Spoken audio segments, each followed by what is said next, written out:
anyway, just to get them in here. Let them get up at the top. Folks, get started here tonight. This is net number 627.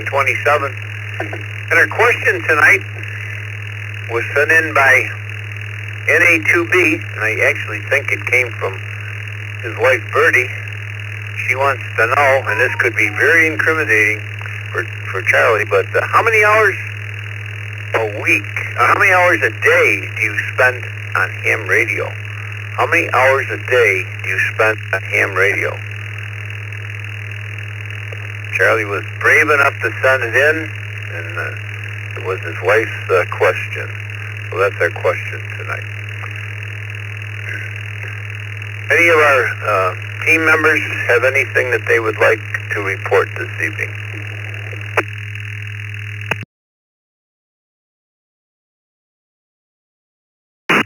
This is K4KU.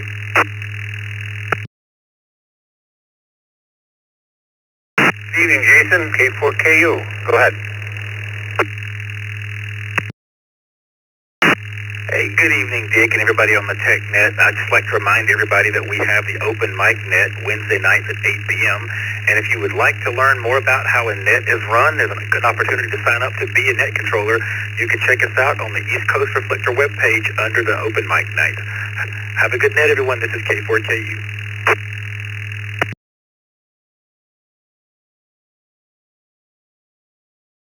Thank you, Jason. I don't think I have anything tonight other than we will be doing the second cup on Thursday of this week. For this week only, I have an obligation on Friday, so we will be doing the second cup on Thursday. Any other team members have anything that they would like to report?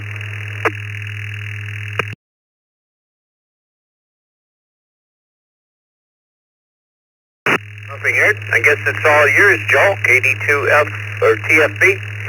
Enlighten us with the celebrity of the week, please. Good evening, everyone along the net. Kilo Delta 2 Tango Fox Bravo here. I would have to say I average only about a half hour these days per day on ham radio. It's simply because I have a fairly demanding job. It's like an on-call duty with that, you know. It's the bane of IT people everywhere, just about. So, as with many of these episodes, the primary source was the English language Wikipedia, and is therefore subject to the Creative Commons Attribution Share-alike 4.0 license. Howard was born the day before Christmas in 1905 to Aline and Howard Sr. in Houston, Texas.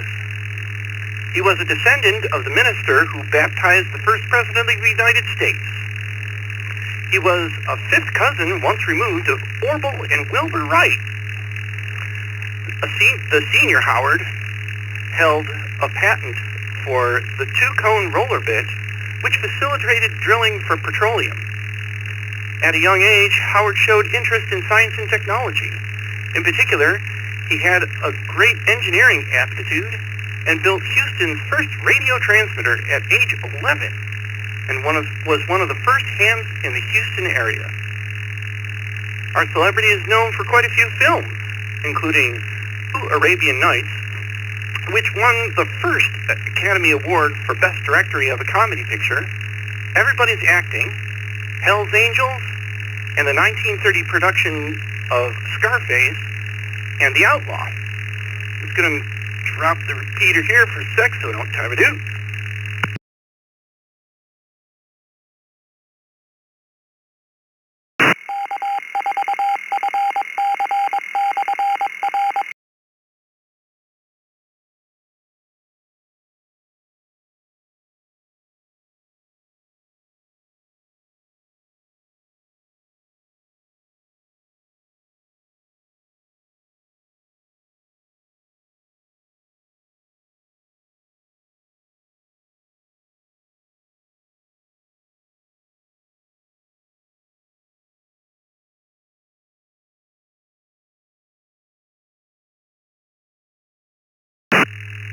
I'm sorry there, a little technical difficulty. I'm going in through Ham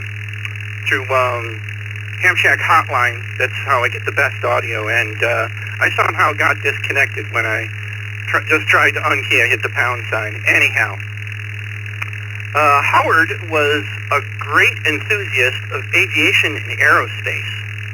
On July 14th, 1938, he set a record as a pilot by completing a flight around the world in just 3 days, 19 hours, and 17 minutes, beating the previous record of 7 days, 18 hours, and 49 minutes. Howard and his crew were awarded the 1938 Collier Trophy for flying around the world in record time. 3 BDI Mobile. He was awarded the Harmon Trophy in 1936 and 1938 for the record-breaking global circumnavigation. As with some of the celebrities in this series, there are far too many accomplishments for a short feature like this. So let's just get right to the celebrity call sign of the week, which is Whiskey 5 Charlie Yankee, or W5CY, once held by Howard Hughes Jr. He became a silent key on April 5th, 1976, while in the air aboard a Learjet with the proximate cause of kidney failure. Kilo Delta 2 Tango Fox Bravo, back to net control, and sorry for the interruption. No problem, Joe. You know we incur problems from time to time, and that's easy to do. So thank you, Joe, for enlightening us with the celebrity of the week. Let's go to stations. Let's see if we have any stations that have never checked into this net before. If you've never checked into this net, we'd like to get you up at the top of our list. Call signs twice, please. Once again, this is Dick, WB2JPQ.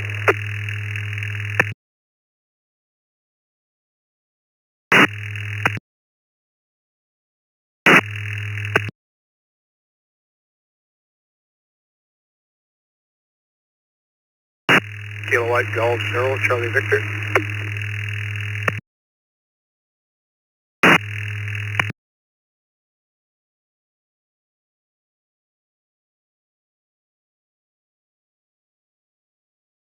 Good evening, David.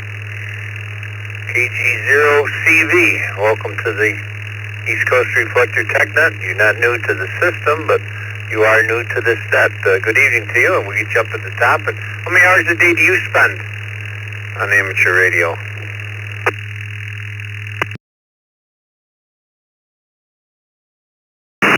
Hello there, Dave here in Cold Spring, Minnesota here. We're in beautiful weather. How many hours? Oh, that varies. Depends if I'm working on a repeater at a tower site. That's probably the whole afternoon, sometimes days. Depends on the project, I guess. So it varies. So I don't know. For sure, I'd say about an hour or two a day, I guess, on average. Back to that.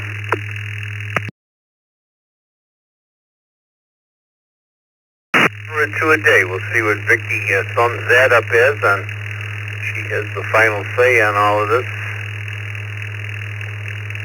And yeah, this will be 7 days a week, so we're all on the same page. So how many hours a day do you spend figuring 7 days a week? Who else do I have that's new to this net, that has never checked into this net before?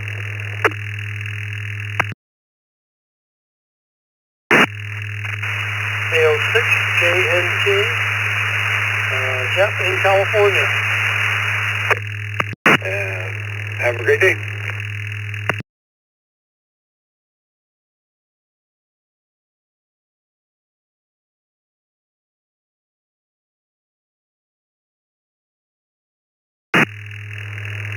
Well, whoever said have a good day, we did not get you. We got Jeff in Apple Valley, California, though. Who said good day? What was your call, sir?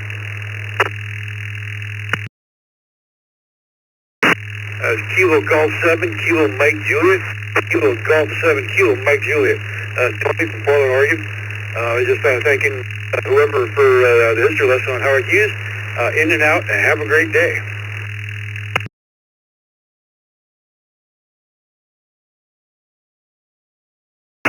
Well, we're taking stations that have never been into this net before. And you come up red from Portland, so you obviously have been in here. Let's go to Jeff. Good evening to you, Apple Valley, California. See, you're coming in on Don's box, so I got somewhat of an idea where Apple Valley is. KO6JNC. Good evening, Jeff. And our question tonight is, how many hours a day do you spend on ham radio?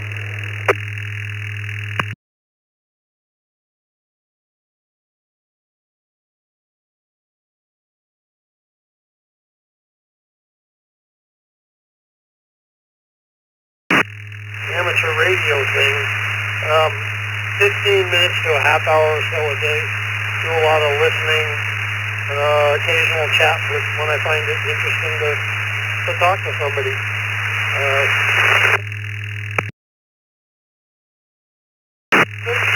Juliet, November.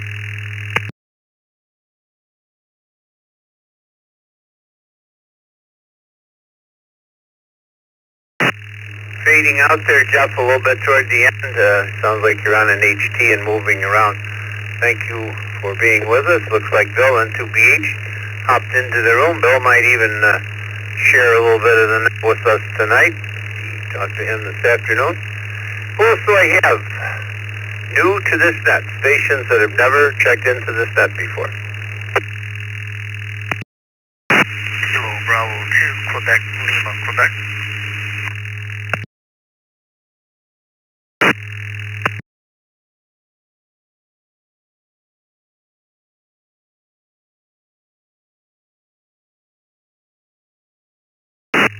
KB2QL Bravo Romeo. Davis, Florida. There's someone else. BBR or something like that.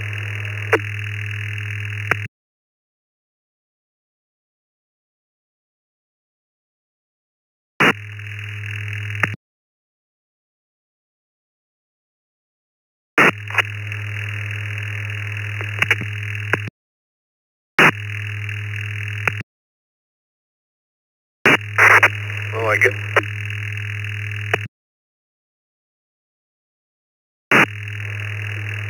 Well, I guess that. We heard a BBR in there, but he didn't come back, so... Florida, KB2QLQ. Good evening to you, Lewis, and how many hours a day do you spend on ham radio?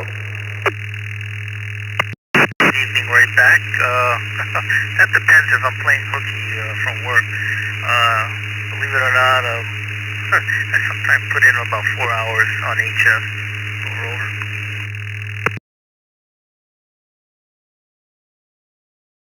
This is an average now for a week. How many hours a day do you spend on ham radio? So kind of gotta spread it out over 7 days. Do you spend 4 hours a day on HF? Yourself, 4 hours a day. If you want to spread it out, maybe 3 times a week there.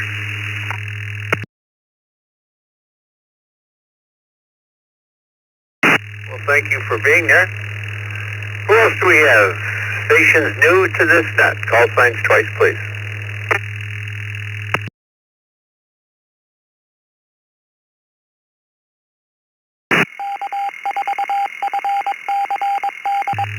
Well, nothing heard. It's summertime, and our check-ins and questions always die off a little bit in the summer. Let's go to stations with an amateur radio-related question. If you have an amateur radio-related question that you would like to try to find an answer for, please give us your call sign twice. Once again, this is Dick, WB2JPQ with 16 past the hour.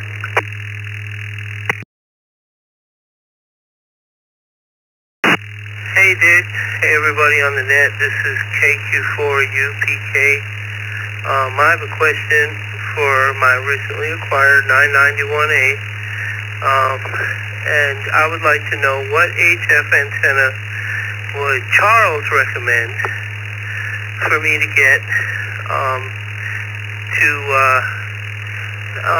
a quality antenna I don't have to worry about, and vertical would be nice, and I would also consider a Yagi, but I want something that will do 20, 40, 60, 80, and something like that.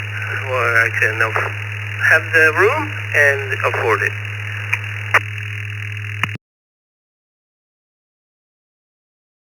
At least you're on FM. Heard you sounding like Donald Duck all afternoon on here. Well, let's see if Charles is with us tonight. What would you recommend? Pretty broad band. He wants the miracle antenna, Charles. If you're with us, that does everything. Good evening, Dick, and everyone on the text tonight. This is Charles, KC6UFM, and Chris, that's kind of a broad statement, but first of all, keep in mind that an antenna is not specific to a radio and vice versa. It doesn't matter what radio you connect it to, as long as the antenna will do the bands that you're looking for, you're good to go. But an 80-meter Yagi, that's not going to happen. Not for the kind of money that most amateurs have available anyway.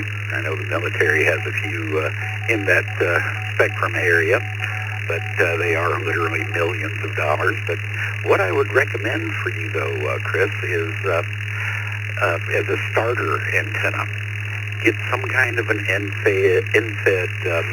They are misappropriately named NFED half waves. They're only a half wave at one particular frequency. But you can get an NFED antenna that will cover 160 meters all the way up through 6 meters for in the $150 range if you want to buy one. That comes complete. All you got to do is put it up in the air, and you're good to go. Those antennas will be about a ballpark of about 130 feet of wire. So you're going to need somewhere to put that wire up. It does not absolutely have to be in a straight line. You can dogleg it or whatever. You can do inverted V-style, sloper, whatever will fit in your area. And that will get you on the air from 160 meters all the way through 6 meters. You might need a tuner for the 30-meter band, and sometimes on the 17-meter band, depending on the installation. But usually, you set an FT991 alpha, the internal tuner on that radio will handle that antenna with no problem whatsoever. And it'll get you on the air. You'll be able to make contacts. You'll be able to talk to people and get going with a minimum amount of outlay and maximum amount of flexibility. Later on, you can decide, okay, maybe I want to peak up on a particular band, and you can look at other antennas at that point. But I would strongly recommend the NFED half wave. I hate that term, but there's dozens of them on the market, and they're all pretty much the same. Back over to you, Dick, KC6 UFM.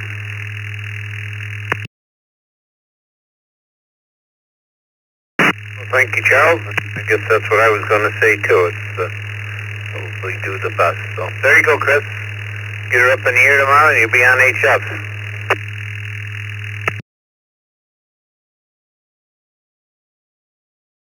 Thank you, Dick, and thank you, Charles. So I appreciate it from both y'all. Thank you. KQ4UPK, back to net control. WINX for a comment.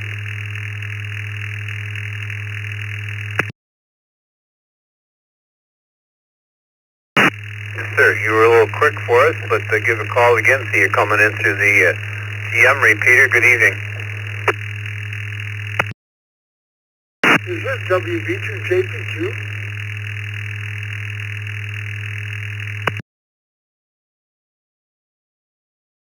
Better known as the Godfather, yes. Delta United 7, Eco Fox X-Ray, all the way down in Philippines, joining in, good day to you. This is WI8X, Whiskey India 8 X-Ray. My name is Chris. Dick, you knew me under a different call, but I was going to suggest that for the NFED half wave, he's right. There are many of them out there, but the one that I had is the Ultimax 100. They make two different models, one that you plug and play and the other one that works with an antenna tuner. And it'll tune everything from 80 meters down to 6 meters, so, or up to 6 meters. But it's a nice antenna. The difference between the two of them is the one that doesn't require an antenna tuner works in the general portion of the 40, 20, 15, and 10 meter bands. And the other one that I have will work anywhere you take it, provided you use it with an antenna tuner. It works with an automatic tuner, it works with a manual tuner.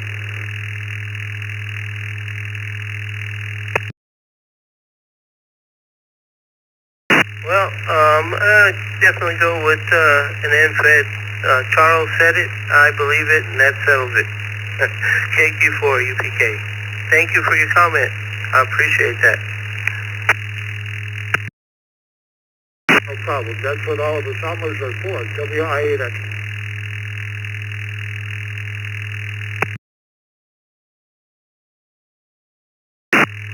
All right. Thank you, Chris. We had two Chris's. Thanks to both of you plus Charles.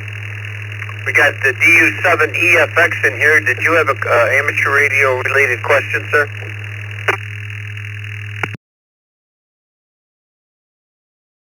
Yes, Dick, thank you so much for acknowledging my call. DU7FX all the way down Metro Cebu, Philippines. No, Dick, I just support and join your morning rose or net call in this conference. Great. Thank you so much for loading my call and have a nice day. Back to you. Over.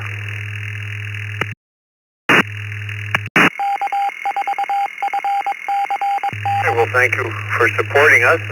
We'll be here for the next hour and a half, 2 hours, however things roll out here tonight. And we're looking for stations with amateur radio related questions.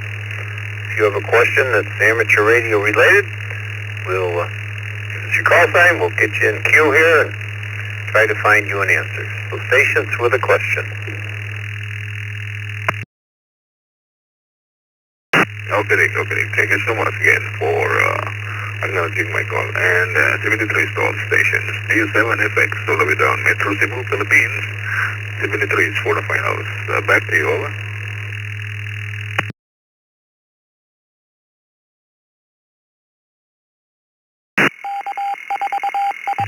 Let's try this again. Stations with an amateur radio related question. Please give us your call sign. We'll get you in here and try to find an answer for you.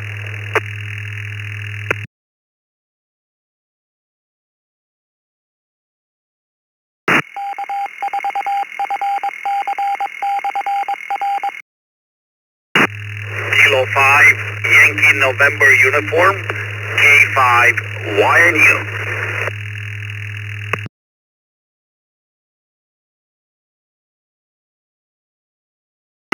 K5YNU, Conroe, Texas. Good evening, and your question, please.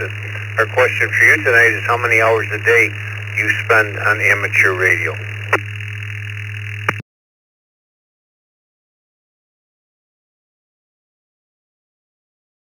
Good evening, everyone on the net. Thank you for picking me up. Well, I cannot say every day, but about an hour or so, 3 times a week. Every day, 3 times a week, an hour or so. And I have a question for the net.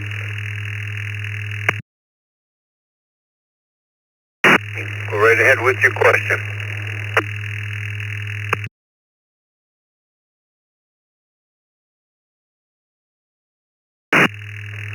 Soon, hopefully, I'm gonna upgrade to general, and I'm in the look for my first HF antenna.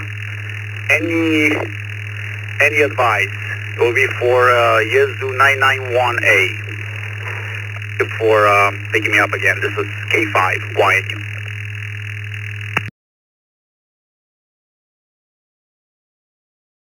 Put that over to Charles, but I think he's probably pretty much going to come up with just what he told Chris, who also had a 991A, and Yeah, don't ever be confused. The make and model of the radio has nothing, like Charles said, has nothing to do with the antenna.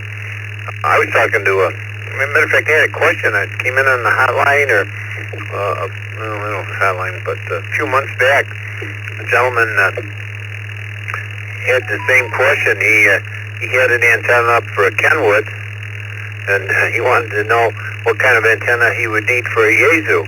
And obviously, antennas are not, model radio makes no difference. So, over to you, Charles. What can you help Mr. Conroe Texas out with? Alrighty, Dick. I guess that's Warren down in Conroe, Texas. Like I told Chris, depending upon the room you have available, you can't beat an end-fed half-wave for your first antenna, and because it'll get you on all the bands. You also have the 991 alpha, so you've got 160 through 6 meters on the HS side available, and a good end-fed half-wave will cover all of those bands, and the built-in tuner in the 991 alpha will handle any necessary adjustments to deal with any mismatch on some of the oddball bands. But that would be my recommendation if you have room, because again, the antenna does have about 130 feet of wire. Now, it doesn't have to be run in a perfectly straight line. You can put some dog legs in it. You can put it up as a sloper with one end higher than the other. You can put it up as an inverted V with it high in the middle and low on both ends.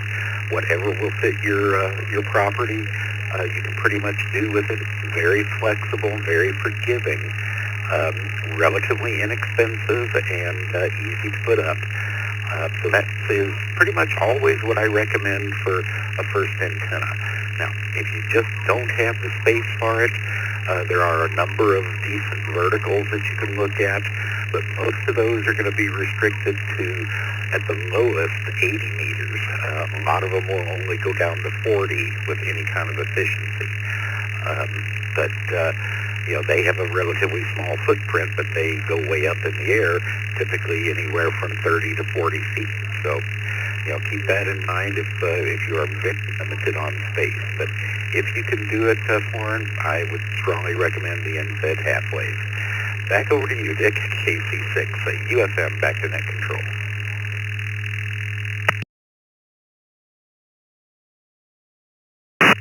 Oh, thank you, Charles. And Florin, was that any help to you?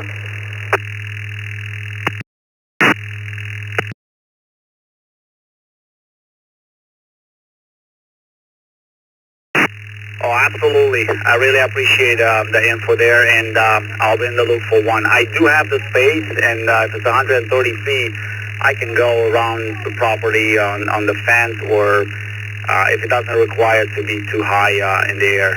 But back to the net control, I'd really appreciate the info and help. This is K5YNU 73.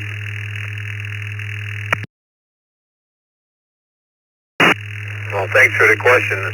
Yeah, I had one in Florida when I had a home in Florida for a winter home, and mine was basically a big owl. I just didn't have the real estate to do it, and it worked out great. So worked fine. Thanks for the question. Who else do I have? Stations with an amateur radio related question. Call sign twice at 30 past the hour. This is Dick, WB2JPQ.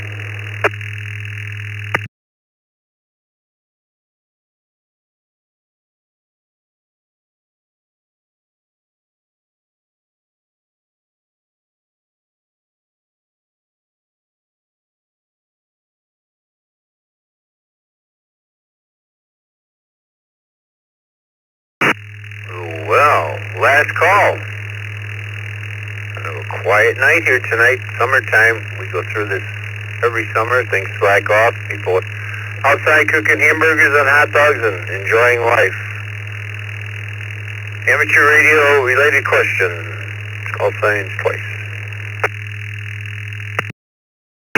KRET, Kilo Radio 8 Tango, Rick and Grand Rapids. sounds. The vehicle mount mobile radio.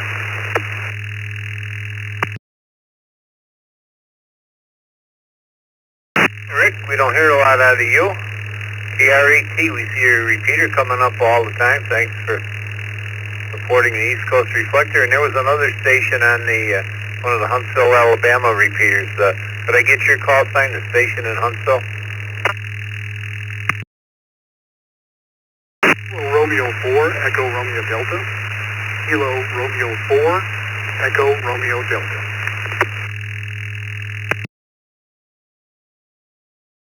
Fine, we got you. We'll be with you in a minute. Rick, good evening to you. KRET. And once again, our question tonight is how many hours a day do you spend on amateur radio? And what is your question for us tonight? Yeah, thanks, Dick. Got in here. I just got off the golf course, so I had a chance to get in here. I'm the trustee of an RF link system with 11 repeaters, and then we've got an additional 3 coming in on All-Star. And so I'm always building controllers or relay boxes or something, so I probably spend 30 hours a week doing that stuff, gradually replacing all the old mic cores with the newer stuff and newer controllers. So here's a question I don't really expect an answer. If you use an All-Star RTCM, the thin client module, there's an LED on there that shows when it's connected to the host. What I'm wondering, is there a way I can find out from the host side if my RTCM has a connection? Other than I think I might be able to, I can ping it, and I think there's a voter ping command. I don't know if that's any different than a regular ping, to see if at least there's internet, but I'm actually wondering if there's a way to show that it's actually got a All-Star connection rather than just IP.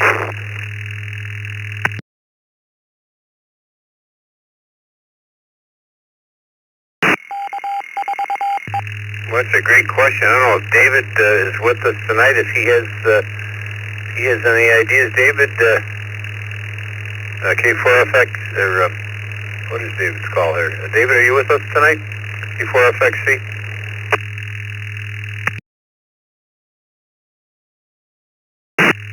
Yeah, WB2JPQ and the K4FXC. I am. Yeah, there's several commands. There's motor ping. You can run from the All-Star end. There are also tests. There are several commands that will work, and I am not exactly sure which would be best for your application. But yes, there certainly is a way that you can test, from All-Star to make sure you've got a connection going. At least I'm speaking, and I suppose that's also the case with ASL3, but I'm speaking particularly for Amboy, since that's what I'm most familiar with, K4FXC. Yeah, I'm on Amboy too, so I guess with voter ping, is that any different than a regular ping, other than that's from the CLI?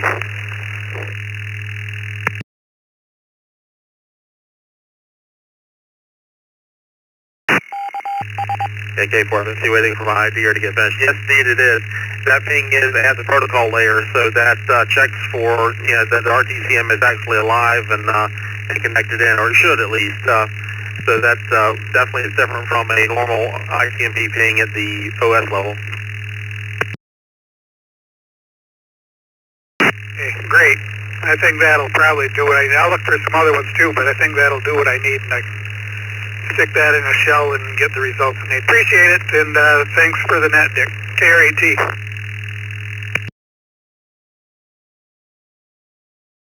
Hey, Rick, that certainly sounds like a fun project you got going.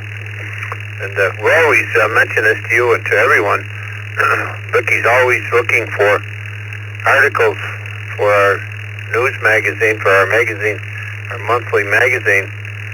And boy, I would love to see a write-up, Rick, if you could scribble something down and take some pictures of some of the far end, the remote sites, and back at the voter and so forth. It would be really nice to publish something like that, Vicky's team kind of can dress it up. So if you just get, for anybody, just get the information to us, and we can fix it. Rick, would that be something that you would be interested in doing for us? Yeah, I can put something together if I can remember to do that. I don't have anything planned today, so maybe I can get started on it.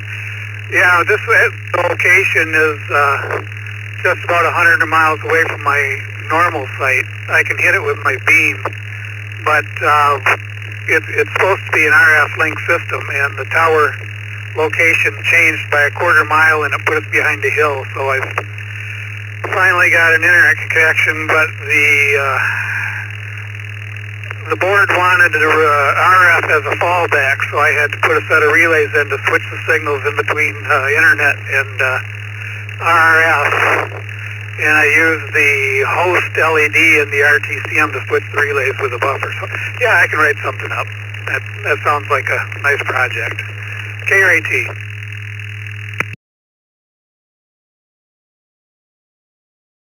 Be nice. We had the Western New York meet and greet here this weekend, and some of us were riding around the countryside, and I showed a few people a problem that I had back in my working day with a microwave, with a 2 gig microwave system. We started to get fading, so we went out and did some driving the path and so forth. Come to find out it was a dump. The dump in Niagara Falls. And as the power got higher and higher and higher, our system got worse and worse and worse. So we had to end up, going up on one of the ends or both of the ends. So I know all about hills and garbage dumps. But good to have you, Rick, and thanks for all you do here. We appreciate your system connected here all the time. Huntsville, Alabama, KR4ERD. Must be a pretty new call sign, looks like. Brian, welcome.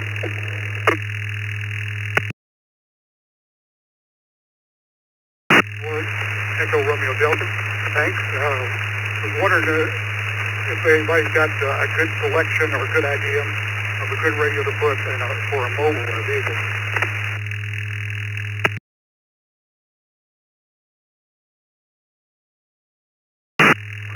Are we talking UHF, VHF, or HF, or what are you talking? Ideally, VHF, UHF. I'm technician class. I'm probably going to be here for a while.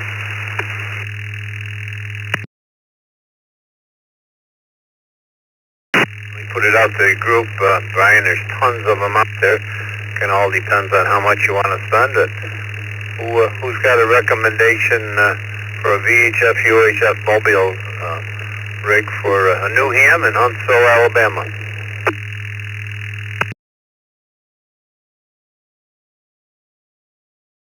KRAT.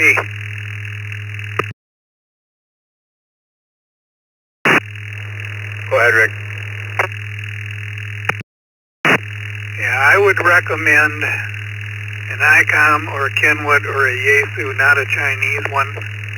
You want one where you can change frequencies, offsets, and tones from the front without having to get a computer out to program it.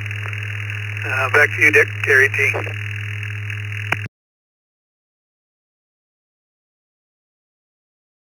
All right, here's one. Who else has got a suggestion for Brian?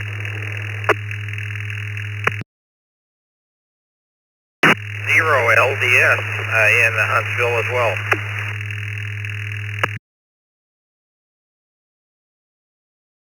Right, you guys are a little bit quick, and you're quick keying. We got OLDS or something like that. So give us your call sign twice and your suggestion, please.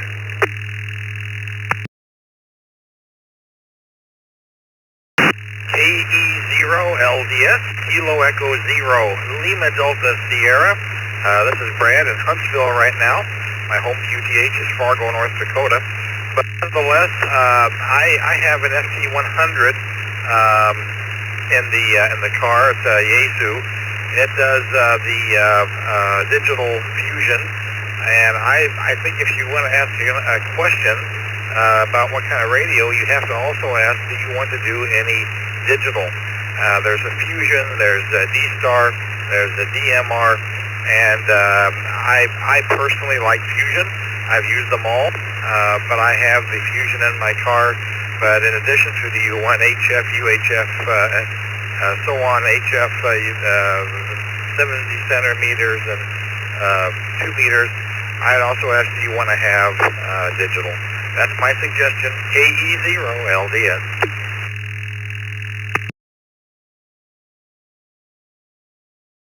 Fred? No, yes, I guess I automatically just go to FM. I was not thinking.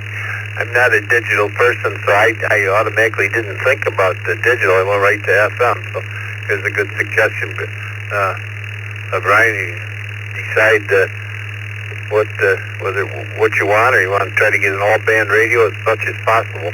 Anybody else? Quick suggestion for Brian before we move on here.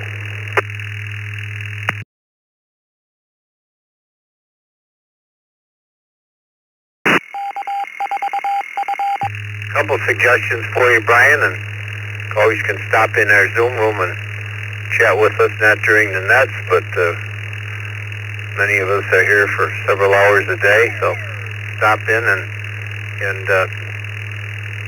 we can perhaps help you in there, tell you what we're running and so forth. Thanks for your question.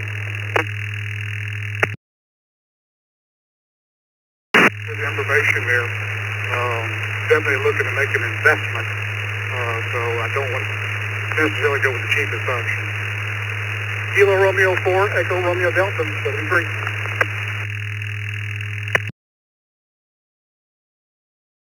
Thanks, Brian. What else do we have? Stations with an amateur radio related question.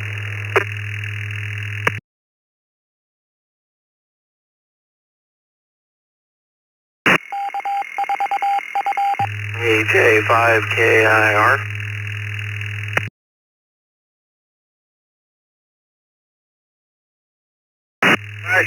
KJ5KIR in Conroe, Texas. Good evening.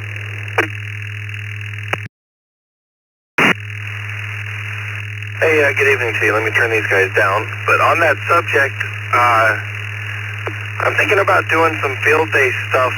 I'm not trying to win or anything, but just contribute and participate. But I'm going to be at the thing, so I won't be able to go to the club thing. And I do FT8, and I wonder, am I able to participate just as an individual person, and then whatever my designator is, like portable or emergency power and all that, if I'm doing FT8, how do I put that in there?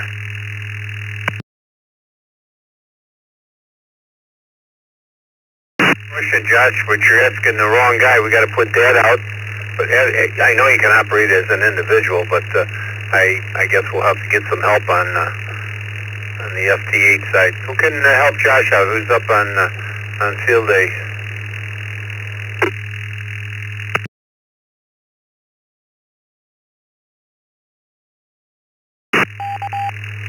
VE3BZ.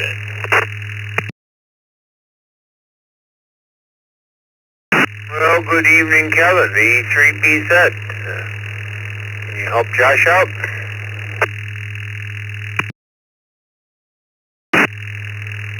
Yeah, hello Dick, and good evening Josh. Yeah, if you're going to do FT8 on field day, it's use the same designator, so whatever you're operating as,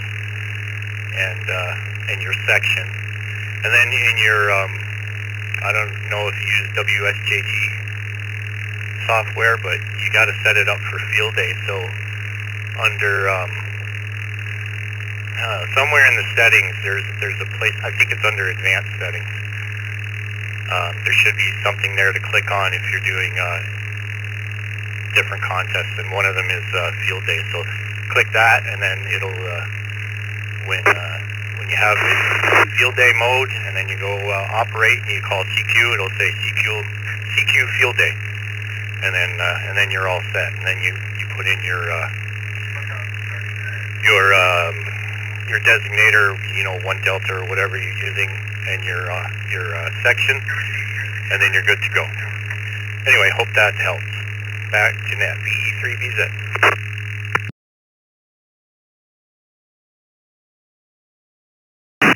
Well, thank you, Kevin. I'll bet you that's just what Josh was looking for. Josh, was that help to you?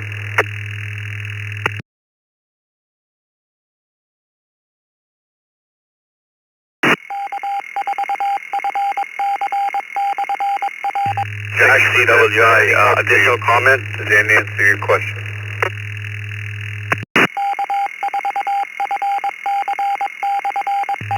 Well, my comment is, why wouldn't you want to talk on SSB and talk to people?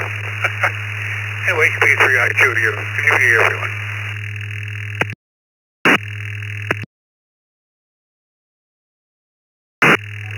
Josh, was that help to you?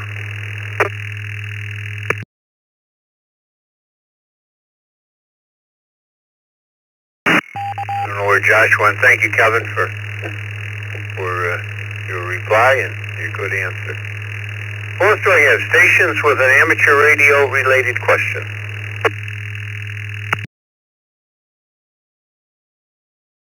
6 CWI, Kilo Delta 6 Charlie Whiskey India.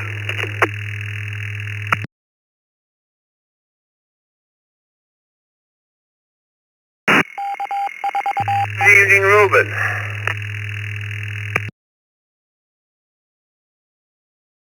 Rick, good evening, everyone. Pleasure to be here. Simple question on Bactana random wire. Okay, so you got a transformer and a wire that came on a commercial antenna. So on this wire, you don't need to pre-cut it if it's random wire, so it operates probably 40 to 10. And if you're having different SWR reading, which is higher than 4 on some of the bands, you need a tuner other than the 3-to-1 match. That was a question.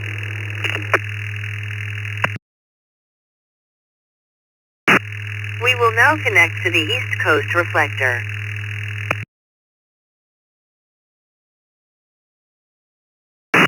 Somebody's connecting up. Charles, you want to take that one? Yeah. Think you'll have an answer for Ruben? Sure thing, Dick. Good evening, Ruben. Good to hear from you again. I may not be understanding your question fully, but first of all, are you sure that it's actually a random wire?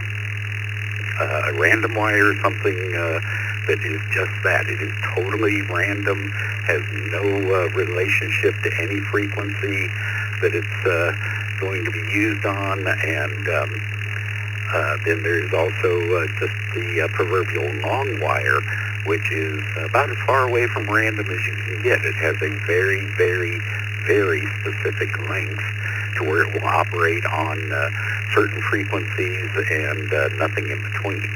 Because if you have a real, honest-to-God random wire, you need a special tuner, a random wire tuner, to be able to load into that. So check that out first. But if it is actually just a long wire antenna, it's a little troubling because we would need to know the exact manufacturer and the exact model number to where we can get a feel for what the manufacturer is trying to do with this. So let me kick it back over to you to answer those questions, and then we'll see if we can get you some information. Thank you, Charles. The brand name is Bactana, Papa Alpha Charlie Kilo, Tango Echo November Alpha, Bactana. It's a mini random wire antenna, 9-to-1 on, and I think the length is around 29 feet, and it covers the bands from 40 all the way down to 10. I hope I answered the question. Yes, you did. Let me I've never used that antenna, but let me pull up their information here. Oh, goodness, they really don't have much information on their website. Here we go, maybe. But, yeah, at any rate, yeah, it should, if they designed it properly and they're not just, kind of ripping you off on things, it should come to where you just put that up and it will load right into your tuner, and you'll be able to tune it down. Here we go. Now I'm on it. Yeah, the one with the 9 to 1. Ooh, that's the pricing it'll do. Yeah, first of all, with 29 feet of wire, you're not going to be very efficient at anything lower than about 20 meters or so. But in any event, so you're saying you're having 4-to-1 SWR on certain bands, Ruben? Roger, yeah, because the tuner that I have for the FD891 is the factory FC50, and that's a 3-to-1 match on the 891. The FC50 is only a 3-to-1 match, so I'm having SWR reading that's higher than 4-to-1, maybe 5 or 6 on some of the bands is what I'm asking. So I'm probably going to need a much more higher tuner to match this antenna if it's higher than 3-to-1, correct? Yes, you will. But more to the point, it should not be that high on anything other than 40 meters, maybe on 30, but if it'll even load on 30. But on 20 and up, it should be okay with your FC50. If you're having an issue there on the the 20, 15, 17, and so forth, if you're having an issue there, double check that you have a good counterpoise in place, because that will definitely drive your this rod up, and so you make sure you've got a good ground rod in place, and at least a piece of wire thrown out on the ground as much to underneath of that antenna as you can get it. And yeah, I mean, I'm looking at the specifications here on this thing, and I don't know, it's kind of a an iffy thing. Yeah, with the 29 feet of wire, ooh, I don't know about that. So anyway, check your counterpoise and your ground, Ruben. But you probably are going to need an external tuner to get into 40 meters with it. And I'm looking here; they're saying that you can do 80 meters on the 29 foot of wire, and that would be rather interesting. I'm wondering how they are actually doing that with any efficiency whatsoever. So, so check your ground and check your counterpoise, Ruben, and see if you might have a little bit of a problem there. And remember to keep the leads as short as possible on that. Back over to you, Dick, KC6, UFM, back to net control.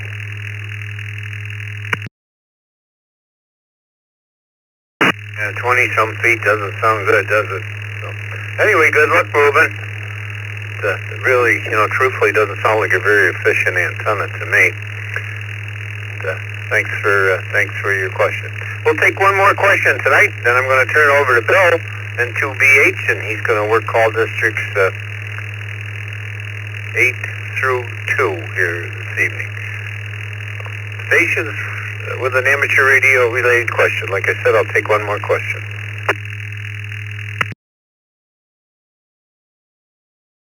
Kilo 3 Whiskey. Name is John. KK7 OGC.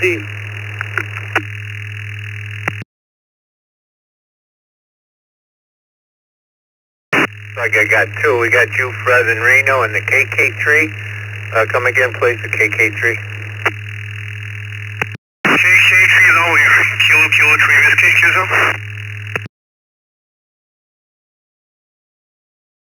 KK3W. Yeah, Palm Beach, Florida. We'll take your question first. Hold on a minute, Fred. In Reno, and we'll take you. I said only one, but we'll take both of you. KK3W, go ahead, sir. Good afternoon, Matt. My name is Jan, and I have a new QTH in Deerfield, East Florida, where I have today been able to put up a small mast. I found a couple of fence posts at Home Depot, 10 feet each, that fits into each other, so that I'm like 20 feet up with a net fang antenna on top in a plastic pipe. I 3D printed a couple of parts, like a top for the mast, and also like a little middle section in between the PVC pipe for the head fang and the metal post mast. And I've been able to pull a LM400 cable through my house, through my attic, and everything. My question is, I have a hole in the ground next to the house, which the pipe goes into. I have 3 bolts that holds sort of a triangle and one more bar to sort of hold it a little bit higher, as high up as I could go. It's about 8 feet, and then the roof starts. I'm in Florida. I'm just wondering, I'm using like 3 8-inch bolts. They are probably 1.5 inches long, that I drilled in, and they're expansion types. My question is, will this hold in a sort of a hurricane kind of thing, or do I have to take it down?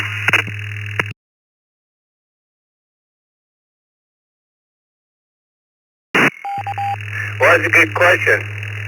That's a great question. Did you say they were expansion bolts, so they're in between the studs? They're not directly into the studs. Is that what you said? They're expansion? I did drill about 2 inches in. 2.5 inches in possibly, and they are expansion. So when there's like a nut on the outside, and when you tighten the nut, you sort of expand it at the inside end of the bolter.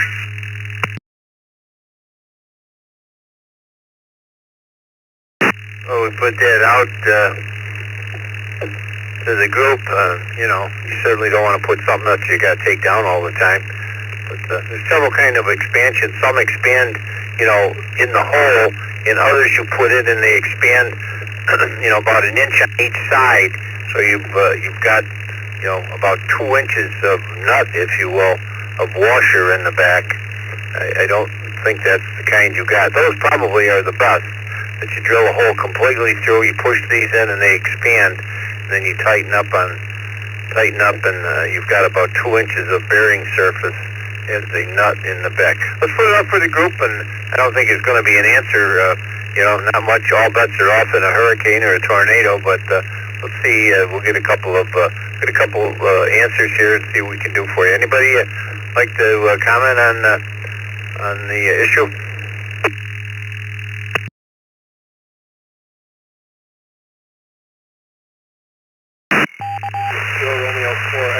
Echo. I had the next question, but I'm also down here in Florida with the hurricane series, and I can chime in on that. Q4 UPK with a comment.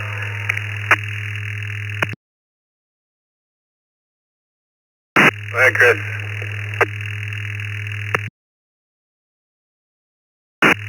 Here down in South Florida, you don't want to have anything higher than 50 feet that you cannot take down over winds that are 90 mile an hour and above. Anything 90 mile an hour and above that you have registered with the FCC, and your antenna structure has been registered with them, and you got to make sure that anything that is anywhere weather coming close to 90 mile an hour, that you are able to take the antenna down as long as the mast doesn't put your neighbors or anybody within, I think it's 300 feet of your lot line, in the case of a hurricane.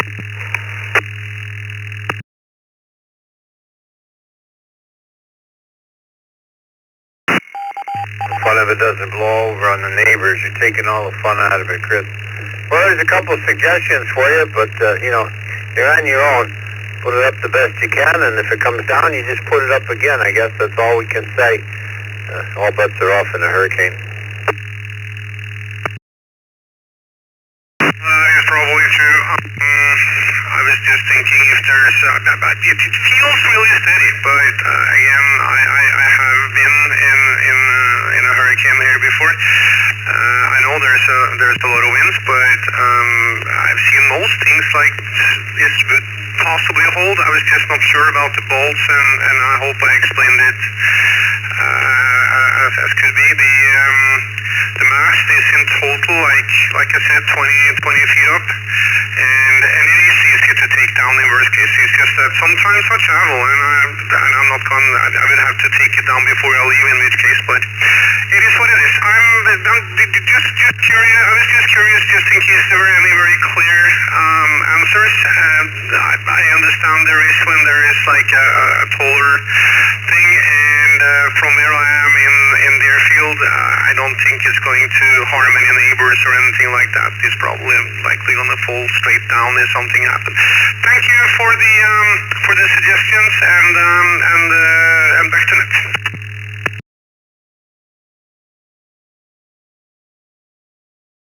82 VNU with a comment. More, but kind of a no-answer question, if you will. Take Fred in Reno, and we'll end it with you, Fred. KK70GEC. Good evening.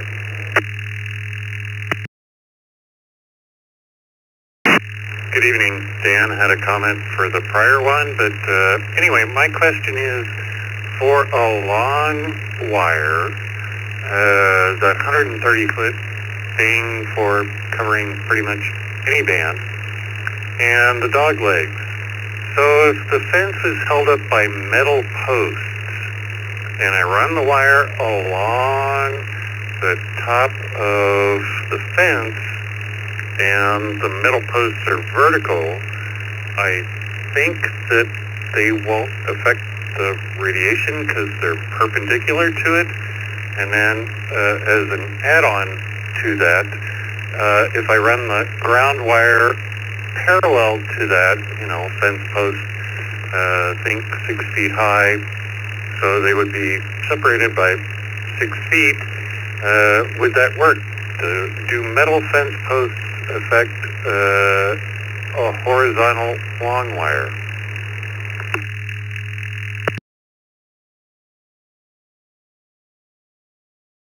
Over to you, Charles. I'll let you do that one as well. Okay, Dick, I'll fill out the form here for the overtime. But anyway, yeah, Fred, the correct answer is yes, they do. The practical answer is in a minimal way.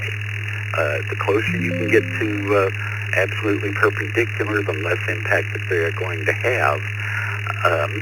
But I'm curious, if you have the metal fence post, do you also have a metal top post or top rail, like for a chain link fence? I didn't catch it. You said what type of fence it is, because chain link, you're going to have that metal top rail as well, and that's going to be running parallel to your antenna and very close to it, and that could have some rather weird and wonderful effects depending upon how close they actually end up being.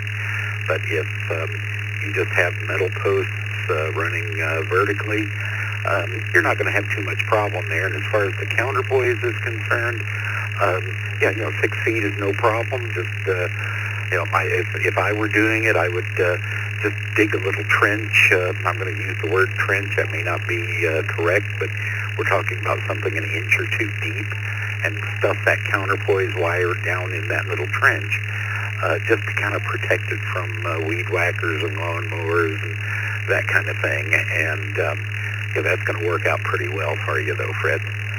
Back over to you, Dick. KC6 USM, back to net control.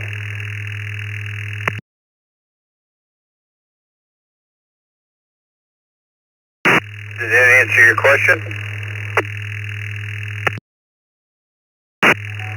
Yes, it did, Dick, and thank you, Charles. They're cedar fence posts, but they're held up, with metal poles into the ground. Anyway, I didn't answer your question. Probably 2 hours a day, mostly listening and sometimes participating. Anyway, thank you all. KK70GC, back to net.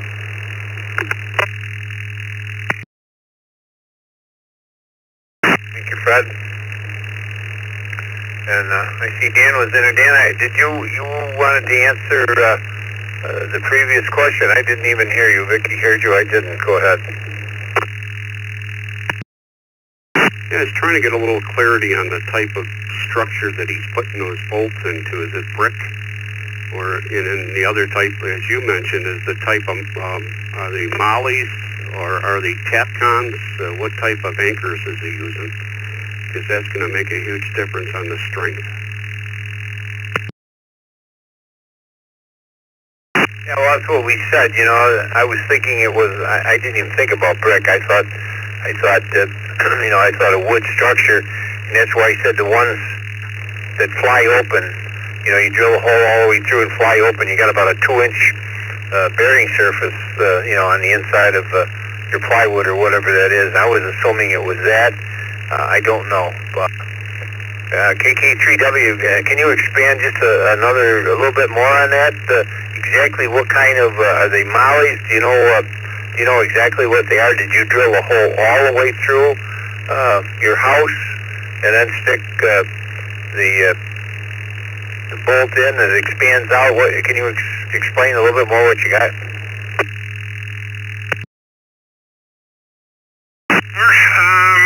I'm not really sure about the name of the bolts.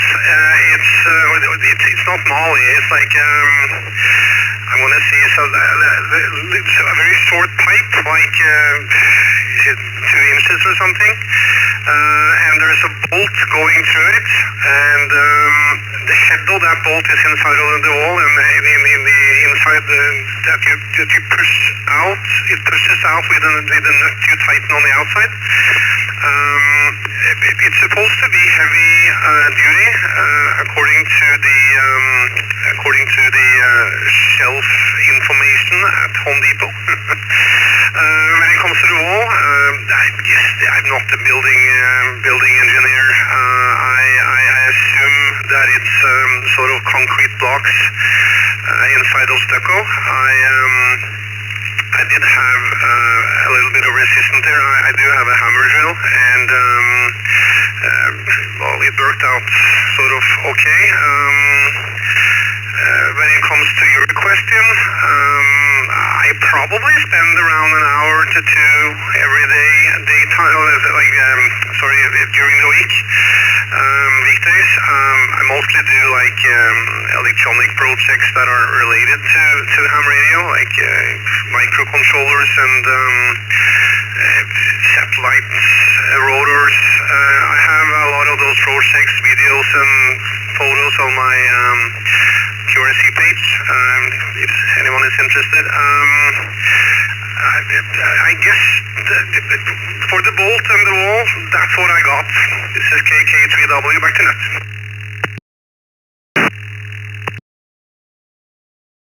You went into stucco, which is basically just a lightweight concrete over wire. I don't think that's going to hold very well. And then the other thing too, you said it's an fog antenna. That's PVC. That's not going to withstand any type of wind resistance above probably 40 mile an hour. So I think probably based on what you just verified, you're not going to withstand hurricane winds. If you were into like a brick with those Tapcons that you thread like a half-inch bolt in, and you got a secure metal bracket with U-bolts on it, you would stand a better chance. But it sounds like you didn't do it the right way. So that's my input on it. So I would say take it down during the highest winds. Katie Tube and you return back to net.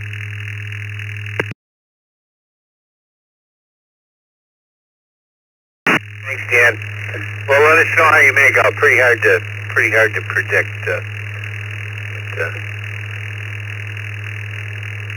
Doesn't sound like the last when you mentioned the stucco and that. I don't know. All right. Thanks everybody for the questions. Thanks for the answers. Thanks to you, David and Charles, and a couple others that answered here tonight. I'm going to turn it over to Bill in 2BH, and he's going to take call districts 8 through 2. And then he'll turn it over to Scott, W2BLT, and he'll take you for the back to the barn and the late and missed. Thank you, Vicky, K8VKY, for logging. I'll see everybody tomorrow morning on the brew. Take it away, Bill. This is WB2JPQ. Thank you, Dick. This is N2BH, Bill in Pelmire, New York, along with Vicky, K8VKY. The question of the night is, how many hours a day do you spend on ham radio? Anybody with an 8 in their call sign, come with your call sign twice. November 8, Mike Juliet, November. November 8, Mike Juliet, November. Mobile.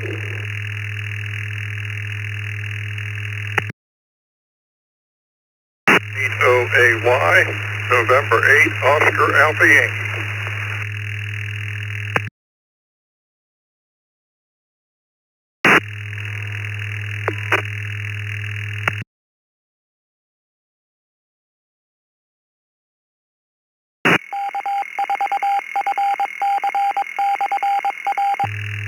Okay, we'll acknowledge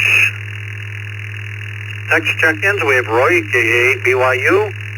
We have CR, W8CRW. We have Marson in the mobile, NAMJN. And Dave, N8OAY. Anybody else with an 8 in their call sign?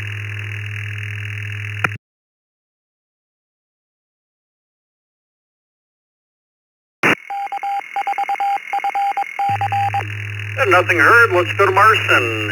NAMJN. How many hours a day do you spend on ham radio? Hey, good evening, Bill and Vicky and everybody else on the TechNet. Physically on radio, probably about an hour. The VHF and UHF when I'm driving to and from certain places. But watching ham radio related YouTube videos, we can tack another 2 hours onto that. So with that, I'll send it back to net control. Everybody have a great evening. And 8MGN, clear.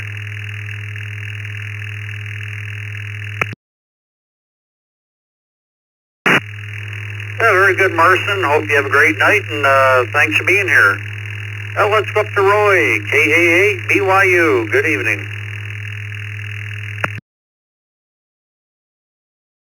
TechNet, KA8BYU. Well, there's 3 radios that are going on amateur frequencies at all times, 24/7. So I'm always listening. As far as transmitting, maybe an hour and a half a day, times 7, so. But yeah, I'm always listening to a bunch of radios. There's actually 7 radios going right now, including the scanner. So between GMRS, amateur radio, the scanner, 7 radios. 3 of them definitely on amateur frequencies at all times.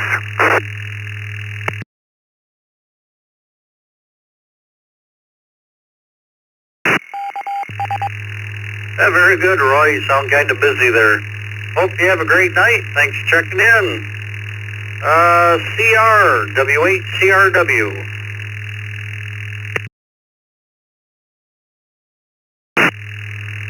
Good evening, Bill.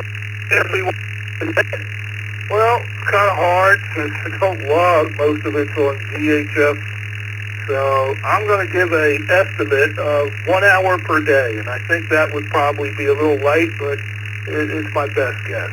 73. Back to Ned. WHCRW.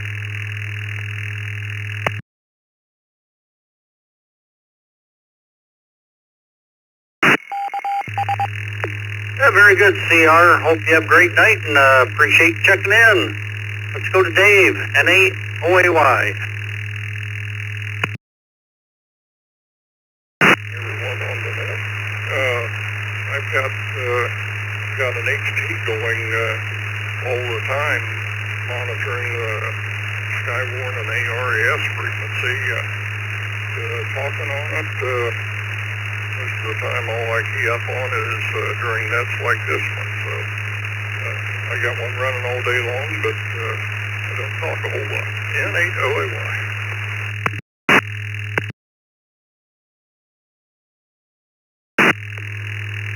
Yeah, very good, Dave. Yeah, I listen pretty much all day, but depending on day, might be an hour or so that I'm actually on the air. Have a great night. Anybody else with an 8 in their call sign?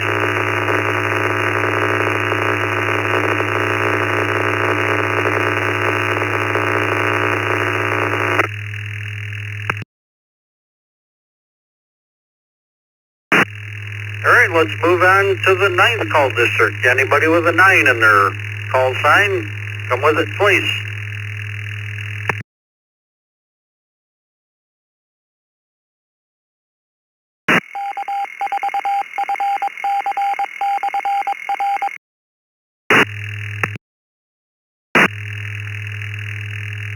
This is 9 Yankee 4 Delta X-ray.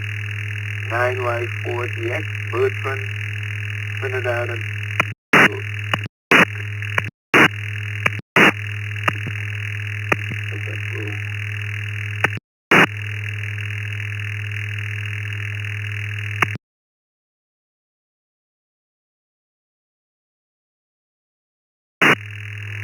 Good evening, Bertrand. Looks like you're the only 9 here. How many hours a day do you spend on ham radio?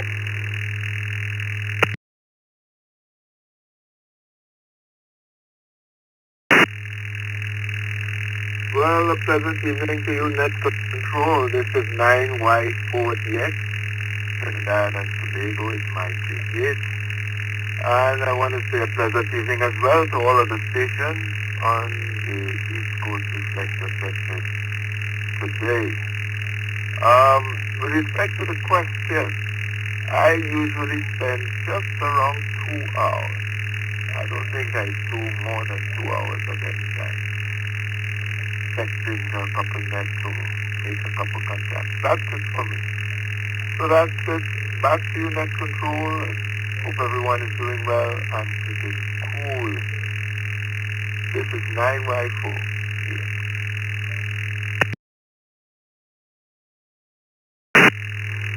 Very good, Bertrand. Thank you very much. And yeah, using the air conditioners. I think it's supposed to break tomorrow and get back to normal. Thanks for being here. One more shout out for any 9s.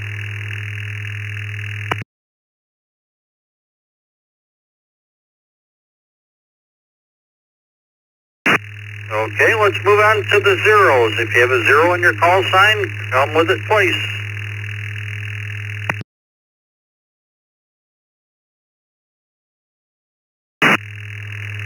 N0 MSS, November 0 Mike Sierra Sierra.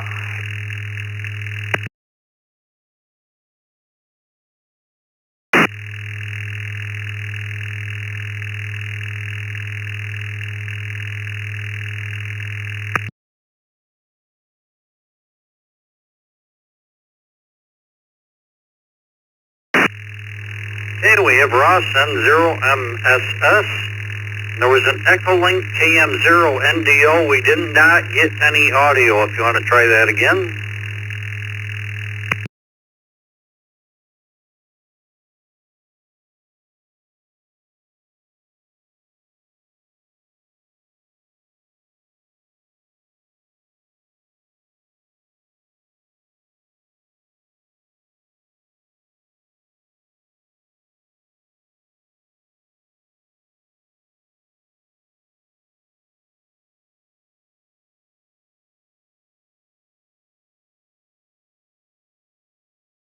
varies so much, it's hard to say. I drove for a couple hours today and listened to the radio, but half the time there was nothing on, so I don't know if that's counting, depending on amateur radio or working. You could probably put me down for an hour a day average. Some days I might do it all day, some days maybe none. So let's make it an hour and call it good. N0 MSS.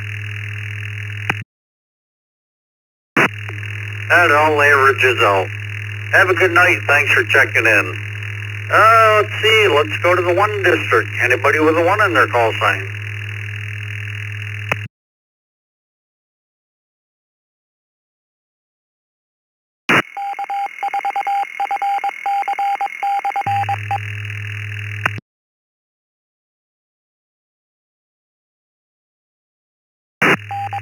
This is M2BH with the TechNet. Do we have any stations with a 1 in their call sign?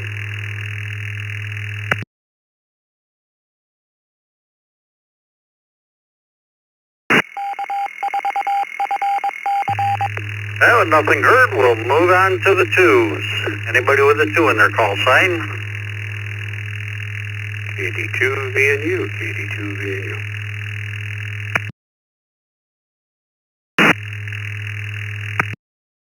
W2EM. W2KJV. W2KJV.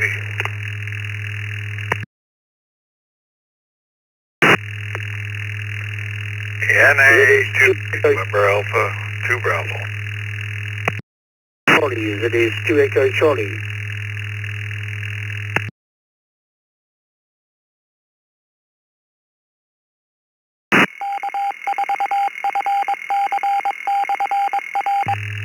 Okay, we'll acknowledge Bob, KD2JPP via the text line, along with Joel, WA2UUS, Robert, VK2DY, Randy, W2RBC, Andy, W2AJR. We have via the radio, Derry Dan, KD2VNU, Chuck, W2EM, Tony, W2KJV, Charlie, NA2B, Tom, ZS2EC, and via text line, Alan, N2ZBN. Anybody else with a 2 in their call sign?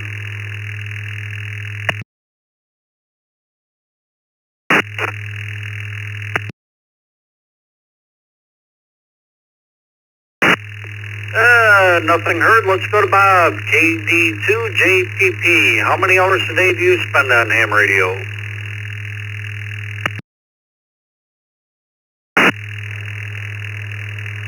Hey, good evening, Bill, and everybody else on the net. As far as that question, I could round it off to about 1 hour a day.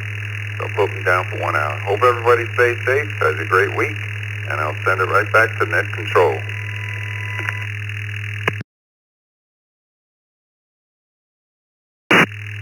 1 hour it is, and hope you have a good night, Bob. Thanks for checking in. Let's go to Joel, WA2UUS. Joel and everyone else on the net. As to the question tonight, usually it's about 45 minutes to an hour. Each day, HF mostly. On the weekends, then I go for longer periods of time, usually on D-Star, Earth Fusion, and HF. Wish everyone be well and be safe. Thank you, Bill and Vicki.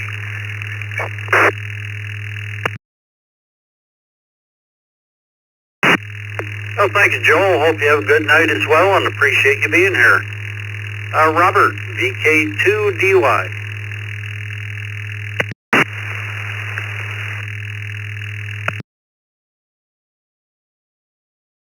For that whole quiet down. Yes, good morning, Robert, Victor Kilo 2, Delta Yankee in northwestern Sydney. We're at 15 degrees Celsius, about 60 Fahrenheit. That's about all we're going to get today. Unfortunately, we had a cold front pass over last night. Anyway, the sun is shining, and the days are getting longer. Probably a couple hours a day, maybe a bit in the morning on the digital modes and Echolink, and then in the evening a bit on HF. VK2DY, back to that.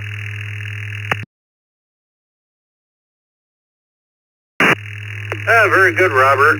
Yeah, we've had some crazy weather here. It's almost 9:30 at night, and we're still 83 up here in upper New York. Have a good day. Thanks for being here. Up next, one of our team members, Randy, W2RBC.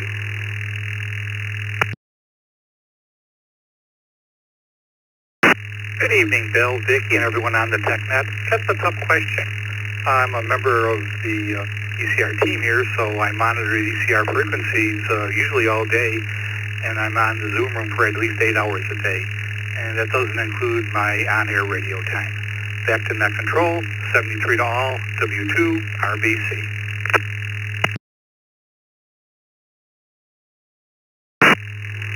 Yeah, it all varies. I know some of us, just in the mornings alone, we're here 2 or 3 hours a time, and then in the evening and whatever you do during the day.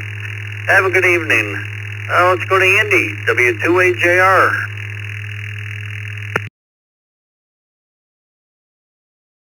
Hello, everybody on the TechNet. Well, I spend an hour with you guys every morning on the brew, and then a couple hours at night, so I'm going to say it averages out to about 3 hours a day. 7-3, everybody. Have a great week. Thank you, Bill.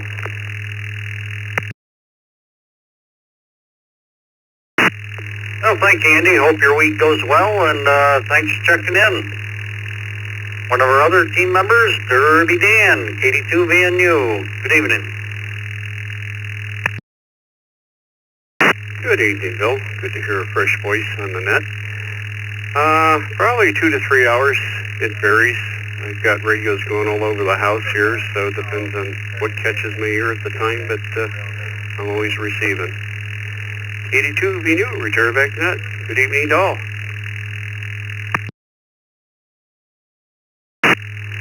Very good, Dan, and nice cooking over the weekend. Enjoyed that, and hope you have a good night. Chuck, W2EM, good evening. Good evening, Bill, Vicki, and the rest of the group. A lot of variables there. I'd say probably 2 or 3 hours a day doing something. Like today we spent half the day building an antenna or, help you out in the garage working on radio stuff. But I'd probably say 2 to 3. So I'll turn it back to Net Control, W2EM.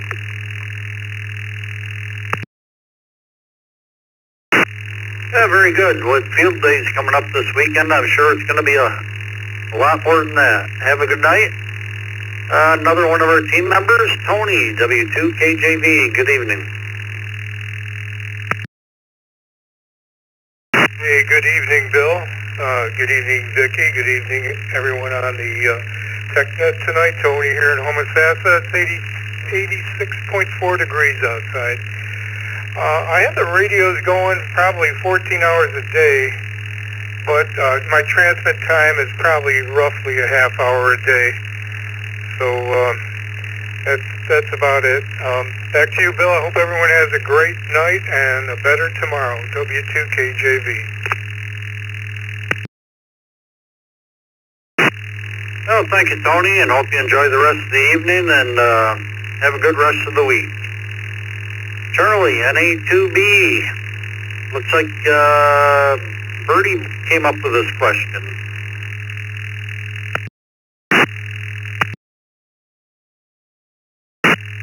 Yeah, she did. Trying to get myself out of the doghouse. I guess 8 or 10 hours in the radio room is a little bit much, but have the rigs on most of the day, but I'm transmit times right around 3 hours or more. I'm up early, 4 a.m., sometimes 4:30 and 40 meter CW. I made up with some guys. Run a couple of rag shoes on CW during the day, and then of course with Wires X, All-Star, and I'm always chit-chatting with somebody. So I'd say at least 3. So it's good to hear everybody on, Bill. You sound great. Thanks for what you guys do. And to BHNA, to be back tonight. Oh, thank you, Charlie, and thank Birdie for the question, and hopefully she's there listening to some of the answers. Let's see, Tom, ZS2EC, good evening.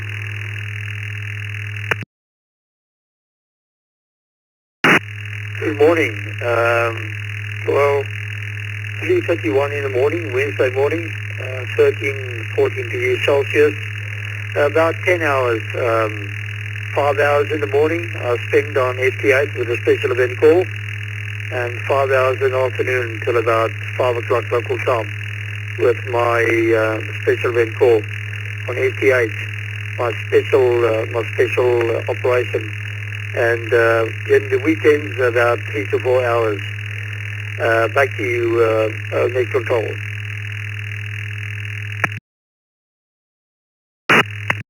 Yeah, very good, Tom. That sounds like you get up quite early there, and hope you enjoy your day. Thanks for checking in. Looks like last for me will be Alan, N2ZVN. Good evening.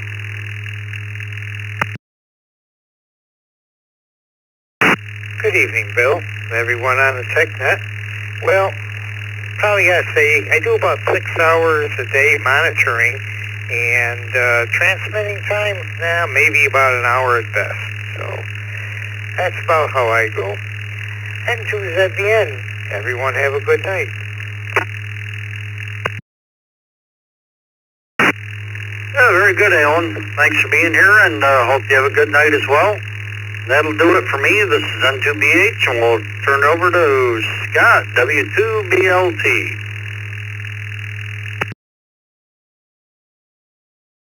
Thank you, Bill. Sounds like you've done this before. Fine job. All right, I'm going to take call districts 3 through 7 and then a late and missed. We already have KD3ATQ, Jim in Easton, Pennsylvania. Who else do we have with a 3 in your call sign tonight? Please come with your call sign twice. WB3GTM, Whiskey Baker 3, Golf Tango, Mike.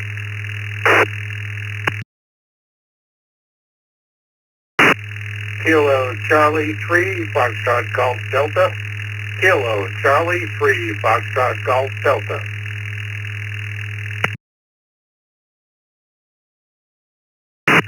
Victor Echo 3, India, Quebec, Uniform, 33I, Junior.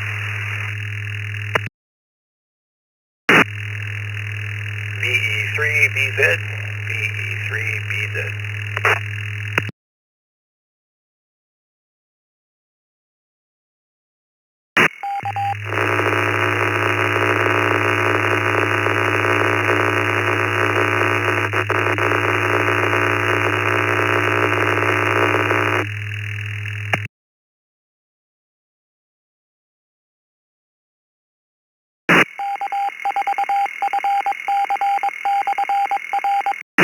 Alrighty, let me recognize the station. We had DE3BZ, Kevin, DE3IQU, Reg, KC3SGD, Ray, and WB3GTM, Mike. Who else do we have with a 3 in your call sign? Anybody else with a 3? Come now, please.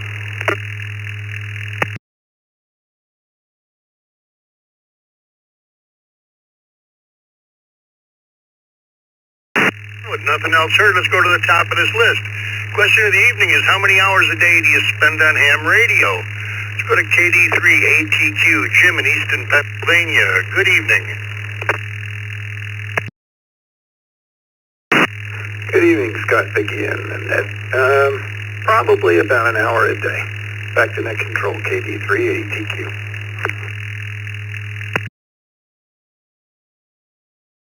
All right, thank you, Jim. Have a good evening. Mike, WB3GTM over in Westford, Vermont. Good evening.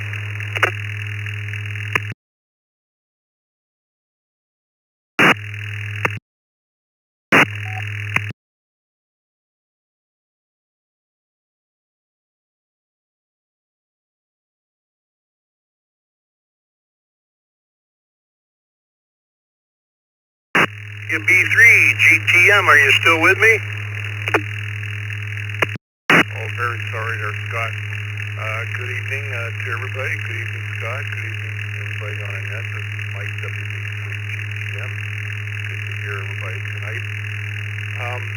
hard to quantify in a way, but I guess what I will say, ham radio is my full-time job mostly, and sometimes it's OT. So, thanks for running on that, and thanks for checking me in. And back to net control, this is WB3GTM.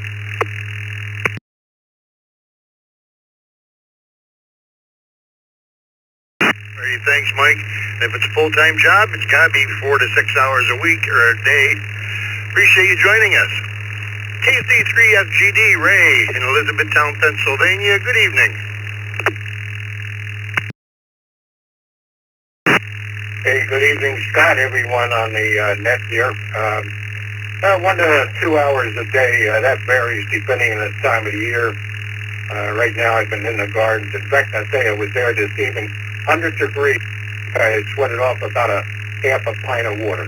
Everyone have a great evening. Back to net control.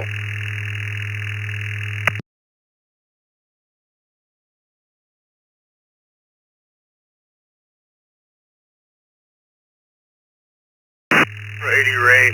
Yeah, I was down south of Gettysburg. I left Monday afternoon, and I gotta tell you, it was hot. I was glad to get home. It's not cool here, but have a good evening. PE3IQU, Reg up in Brampton, Ontario, Canada. Good evening, Reg.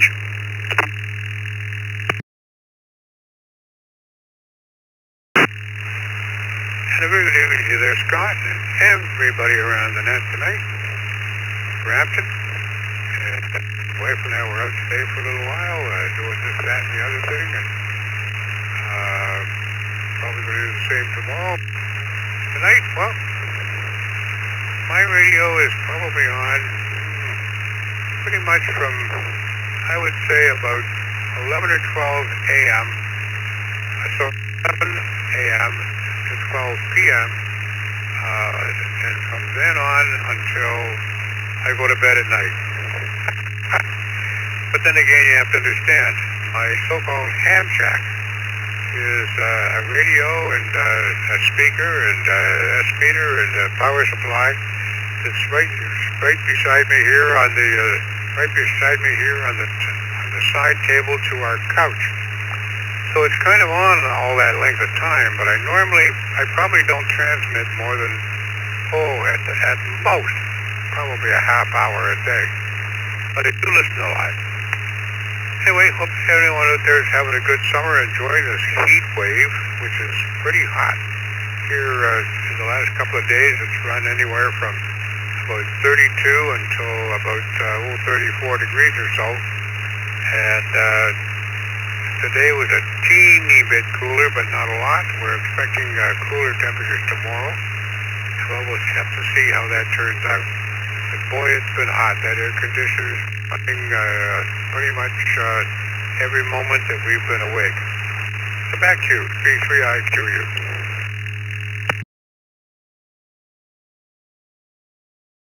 Thank you, Reg. Appreciate you joining us, and have yourself a great evening. Last one of the threes, VE3BZ, one of our team members, Kevin up in Victoria Harbor, Ontario, Canada. Good evening.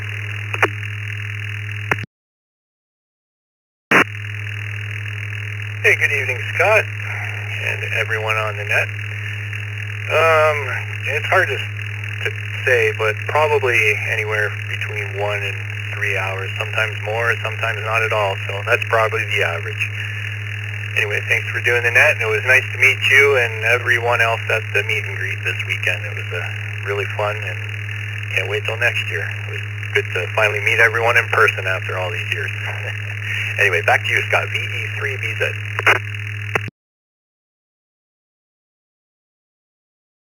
It was a pleasure, Kevin. I'm glad you were able to come down and start making plans for next year.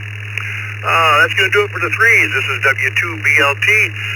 Let's go to the fours, and already by the text we have KK4 SED, Les, KO4 FRR, Joe, and K4 GDS Gil. Who else do we have with a 4 in your call sign? Please come with it twice. KQ4UPK, KQ4UPK.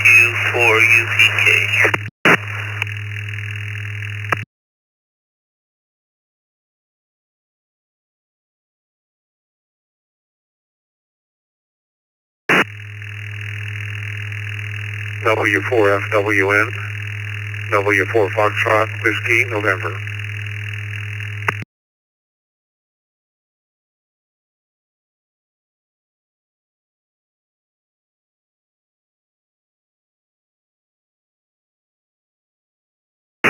Oh, recognize W4FWN, Dan, KQ4, UPK. Chris, anyone else with a 4 on your call sign, please come now.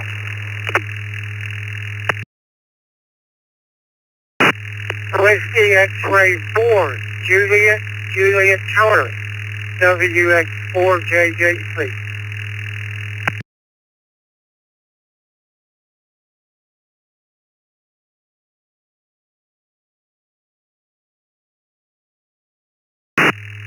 All right, recognizing WX4JJC, Justin. Let's go to the top of this list. The question of the day is, how many hours a day do you spend on ham radio? Let's go up to Les, KK4SED in Claremont, Florida. Good evening.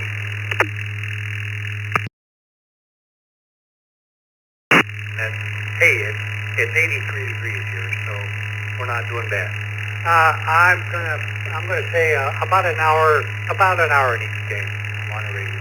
So KK4SED, back to net.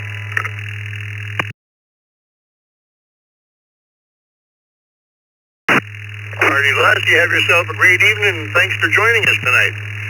KO4FRR, one of our team members, Joe in Alden, New York tonight. Good evening, Joe.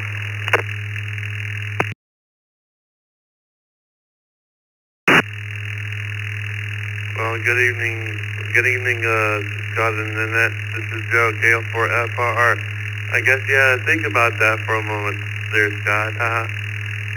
To answer the question, I do a lot of computer work, so it takes a lot of concentration, so I try to listen when I can, so I'll at least give it 1 hour. It could be 1 hour, it could be a day. I don't know, it just depends, so I'll just give it 1 hour. Talk to you guys later.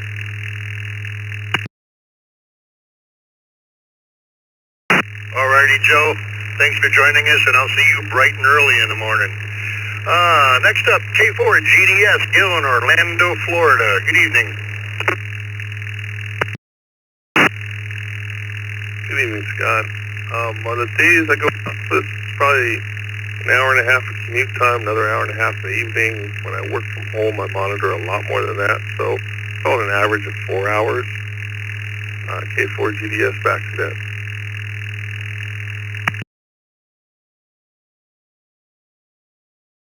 4 hours it is. Have a good evening, Gil. Thanks for stopping by. KQ4, UPK, Chris in Hollywood, Florida. Good evening. Good evening, Scott and everybody on the net tonight. I would say that I spend an hour to an hour and a half a day on ham radio. Depending on my days, it all depends on that. So I would say about average on 1.5 hours.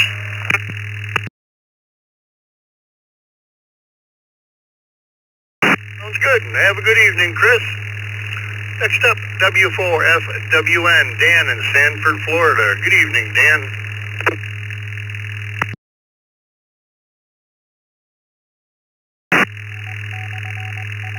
Oh, good evening, Scott, and everyone else on the net. W4FWN. Kind of a complex question to answer because some days I go through and don't even turn the equipment on. As far as I would say about 2 hours a day, about 14 hours a week. I turn the equipment on with the idea of making contacts.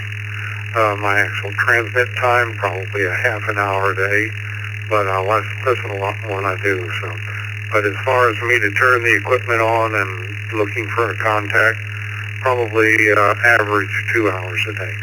Back to net controls, W4FWN. All right, thank you, Dan. Appreciate you joining us, and we'll put you down for between 1 and 3 hours. And last on this list, WX4JJC, Justin, Grovetown, Georgia. Good evening.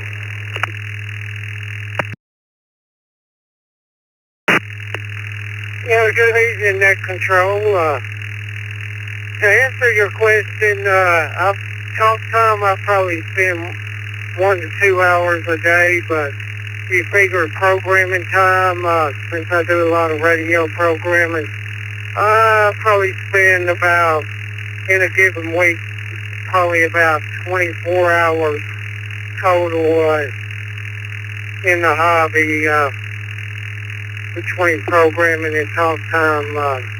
So I'd stay pretty busy in the hobby there. And have a good evening, everyone. Thanks for checking in tonight. WX4JJC.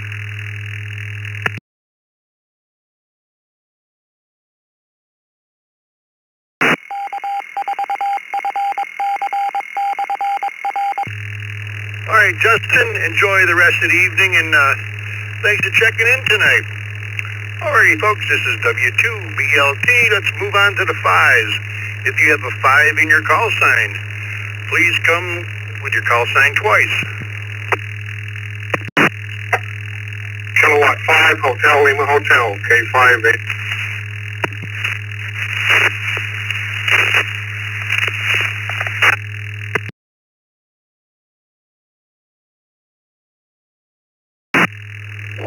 Kilo Alpha 5, Uniform, Lima Echo, Bravo, Alpha 5, Uniform, Lima Echo, Delta X-Ray, Bravo.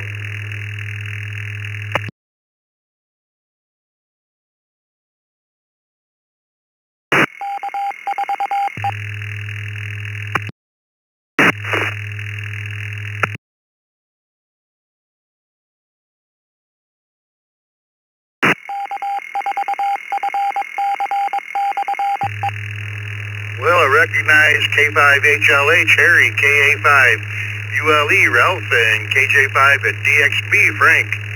Anyone else with a 5 in your call sign, please come now. Don't be shy.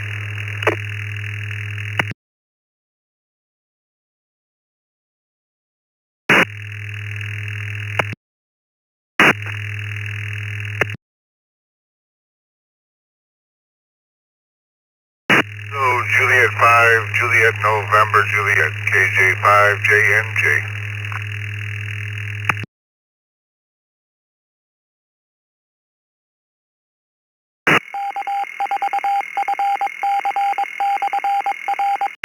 Alrighty, we had Justin in Conroe, Texas, KJ5JNJ. Let's go to the top of this list. Question of the evening, how many hours a day do you spend on ham radio? Let's go to K5HLH, Harry in Grants, New Mexico. Good evening. Good evening to everyone on the net. This is K5HLH Harry in New Mexico. Well, we monitor our local repeaters here around the house 24/7. I don't know if that counts or not, but we have to take care of the club's repeater system, so I have to monitor it like I'm doing this evening. So I probably pay attention to the traffic during the day for 30 or 40 minutes. If I hear someone talking on it, I'll answer them. So other than that, thanks for being our club. You can find us on QRZ under the club's call sign KE5FYL. K5HLH.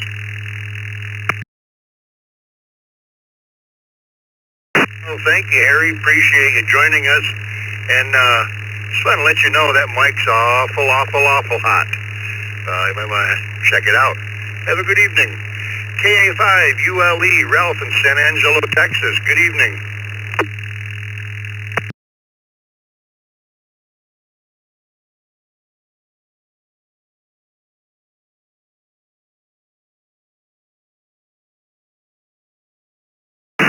KA5, ULE, are you there? Is that a good call sign?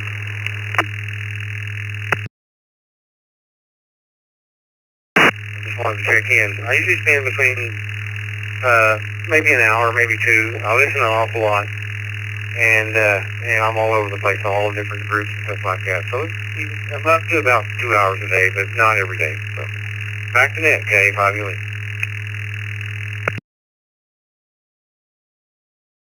Alrighty, thanks, Ralph. Have a great evening. Appreciate you joining us. KJ5 DXB, Frank in Sugarland, Texas. Good evening.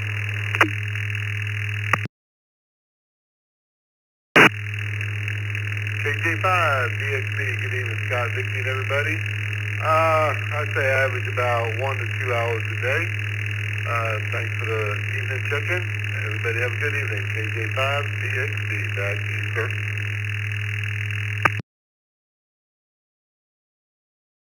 Well, thanks for joining us tonight, Frank, and enjoy what's left of the evening. And last on the list of fives, KJ5 JNJ, Justin in Conroe, Texas. Good evening.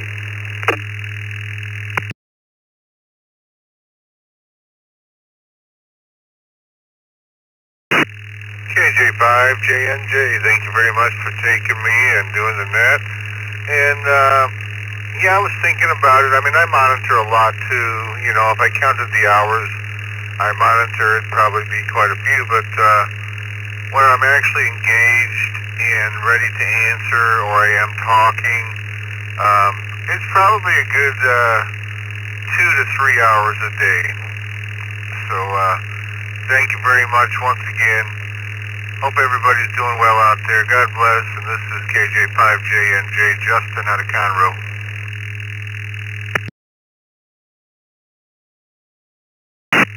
All right, nice talking with you, Justin. Have a great evening. All right, let's move on to the sixes. We have via the text line K6AAN, Mike in Valley Springs, California, and KC6UFM, Sir Charles in Guatai, California. Who else do we have with a 6 in your call sign? Please come now.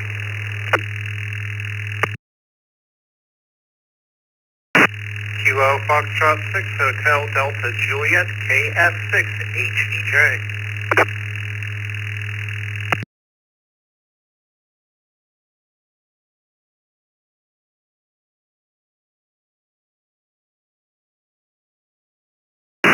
Recognizing KF6 HDJ, Brett in Pensacola. Anyone else with a 6? N6QDY, N6QDY.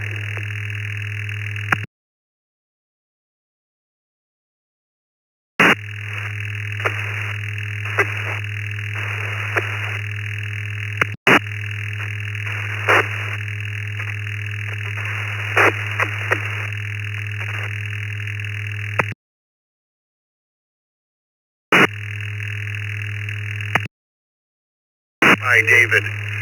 Let's go to the top of this list. K6AAN, Mike in Valley Springs, California. Good evening, Mike.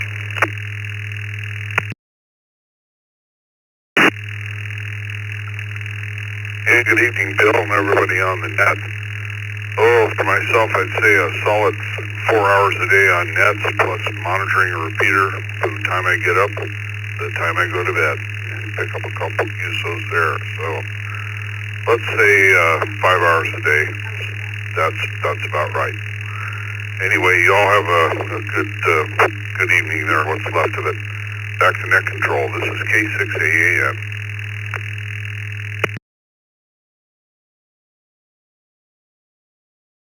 Alrighty, thank you, Mike. And have yourself a great day, or a great evening, I should say. Whew. Next up, KC6UFM. The antenna farm feller himself, Charles out in Guatai, California. Good evening. Good evening, Scott, and everyone on the TechNet. This is Charles, KC6UFM from beautiful downtown Guatai, California. Thanks to you, Scott, and Bill, and Dick for herding the cats tonight, and Vicky, of course, for doing her normal, tremendous job logging. I still don't see how she pulls some of those calls out, but anyway, I'm the old story, deaf in one ear and can't hear out the other, so I guess that's my excuse. But as far as the question is concerned, like so many others, pretty much when I get up in the morning, the radios get turned on, and they stay on until I go to bed that night. So, we're looking 16, 18 hours there, but as far as actual communicating, talking, doing whatever, actually engaged on the radio, I would say the average is around 2 hours a day. So, that's what I'll go with on that. But it's been kind of interesting here in Southern California lately. Been cool, unusually cool. Last night, I've had 2 or 3 nights, it's been getting down into the low 40s, upper 30s. But that's about to change. We're expecting a heat wave next week, and having a few small fires break out across Southern California. But thankfully, the wonderful firefighters have been on those and dealing with them very, very quickly. So, bless those folks and keep them safe out there. But otherwise, not too much going on here in Guatai. Everybody's been kind of staying put. We haven't had any traffic jams or anything like that. About the most exciting thing that happened is on Monday, yesterday, the school bus was coming through, and some guy decided he was going to pass the school bus when it had its red lights flashing. The only thing is, the school bus was blocking his view of the California Highway Patrolman. When he pulled him over, the guy had about a half dozen warrants, so he tossed him in the back of the cruiser, and they towed off the vehicle. But that's kind of the big crime wave here in Guatai. So anyway, everybody have a good week. Stay safe. If it's warm where you are, stay cool. And if it's cool where you are, stay warm. Back over to you, Scott. This is KC6, UFM, back to net control. Hey, thank you, Charles. And I'm a front porch sitter, especially in the morning, and I've seen at least once a week some car do that. Luckily, most of the kids picked up on our street are picked up on the same side that the bus is on, so they don't have to cross. Have a good evening. I appreciate all you do, Charles. Let's go to KF6HDJ, Brent in Pensacola, Florida. Good evening.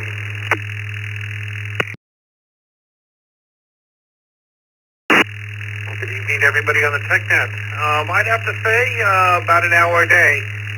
Morning brew in the morning going to work, and then whatever system connect to on the way home. Of course, my weekly average is going to go sky high this weekend. Go Field Day. Everybody, good luck in the contest who's participating. 73, KF6HDJ.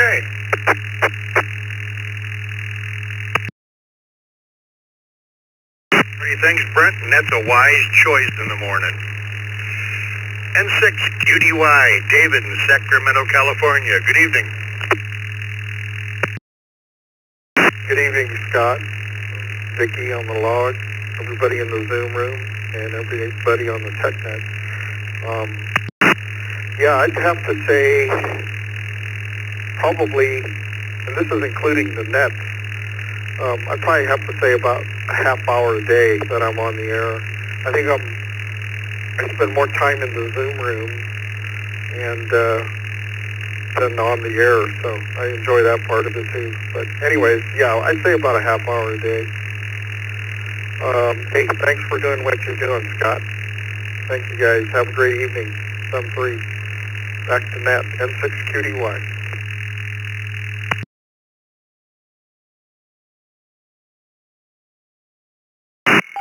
Oh, I've got the easy job, Dave. I just sit here, watch the log, and talk. This is W2BLT. Next up and last on the list is the 7s. If you have a 7 in your call sign, please come now.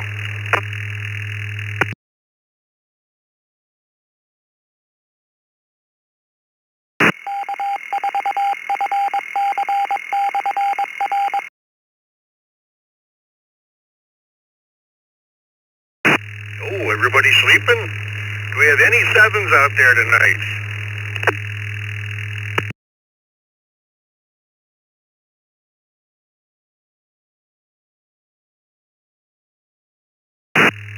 Well, with nothing heard, let's go to the late and missed. If you were late to the party or just missed your call district, now's your chance. Anybody, anywhere, please come with your call sign twice.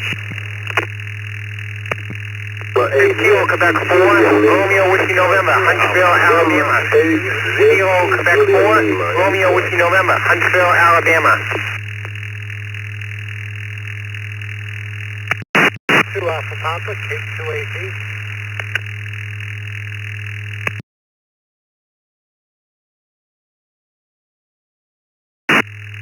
Kilo Mike 0 November Delta Oscar, KM0 NBO. Can you hear me now?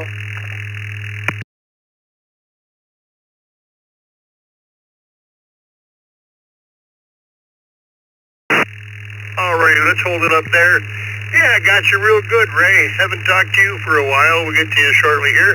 We had KI5 PMI Bill via the text, K2AP Joseph in East Islip, and KQ4 RWN Kevin in Huntsville, Alabama. There was a double there in the beginning. If I didn't acknowledge you, please come with your call sign twice. Number 8 with Lima. Alpha 8. November 8th, Whiskey Lima. Alpha 8, Whiskey, India. Yeah, I think I was the double and got beat.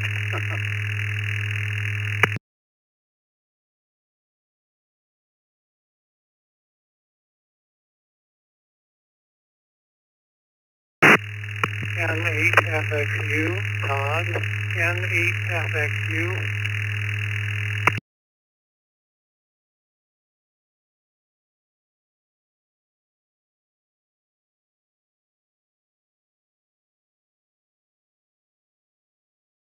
Alrighty, I got N8FXU Todd and AA8WI Bernie, N8WJL J. Anyone else? Last call for the late and missed. Please come now.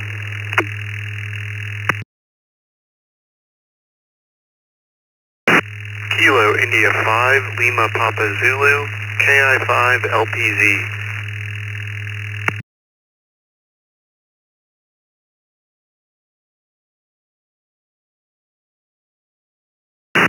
VR, AC4VR.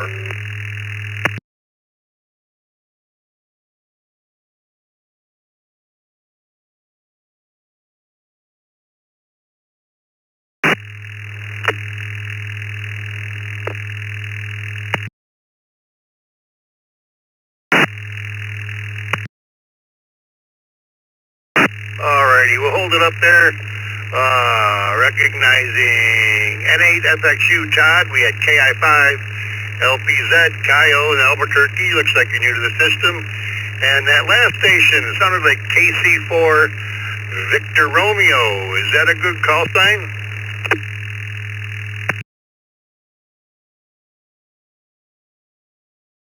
Hey, you're close, Scott. This is Alpha Charlie 4, Bravo Romeo. Alpha Charlie 4, Bravo Romeo.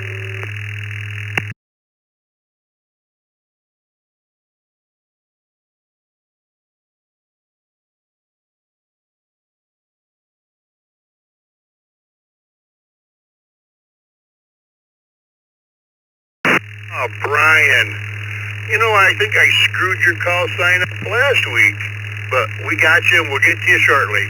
All right, let's go to the top of this list. The question of the day is, how many hours a day do you spend on ham radio? Let's go to KQ4 RWN Kevin in Huntsville, Alabama. Good evening. NGU net control and the rest of the net.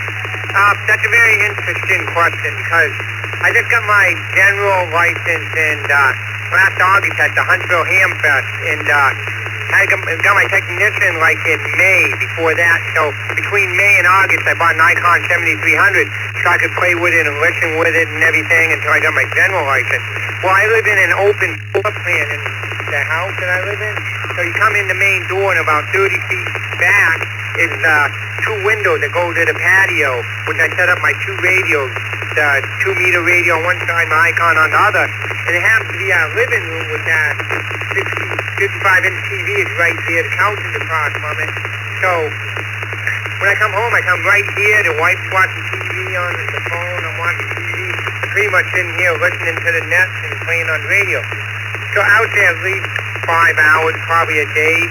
That, you know, I get off work like at 3, 5 to like 10. I don't go to bed till late. And on my off days, pretty much most of the day, if I'm not doing anything, just listening and playing around.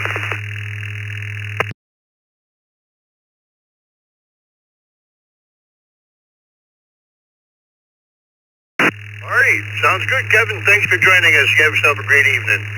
K2AB Joseph in East Islip, New York. Good evening.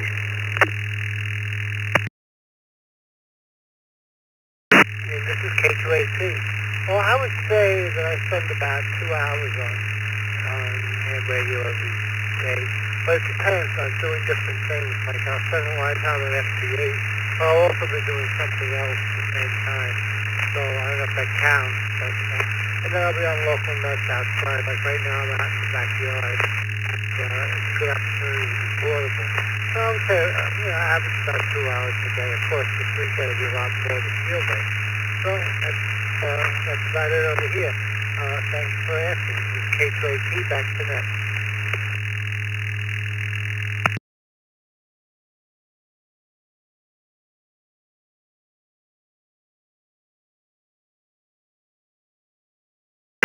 Alrighty, thanks for joining us, Joseph. You have yourself a good evening. This is W2BLT.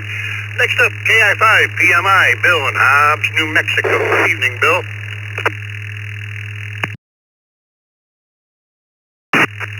Good evening, Scott, everybody on the net.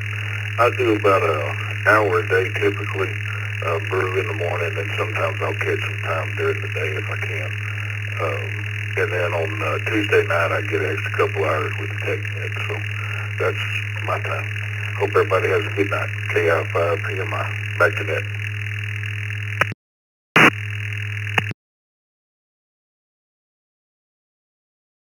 Alrighty, thank you, Bill. Appreciate you joining us.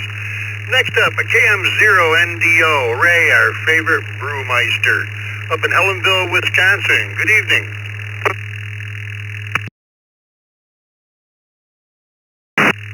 Good evening, everyone. I guess I monitor a lot. I monitor at work, so that's 8 hours. And monitor during my drive to and from work, so that's another 2 hours. So I'd probably say 10 to 11 hours monitoring and maybe half hour talking. KM0NDO, back to that. I'm kind of busy filtering up some beer.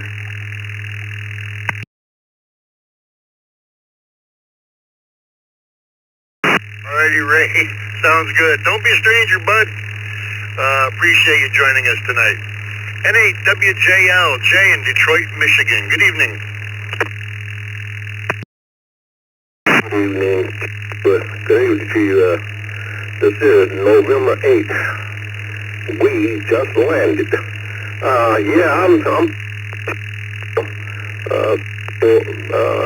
Altogether probably about 6 hours a day because I'm retired from, and I've been retired for approximately, let's see, 16, about 8 years now, so, and a lot of times, especially in the winter time, don't have too much to do, so I may not be on as much, but yeah, like I said, probably about 6 hours a day altogether.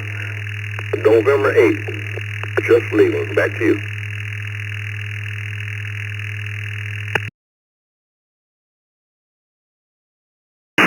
All right, thank you, Jay. Appreciate you joining us, and have a great evening.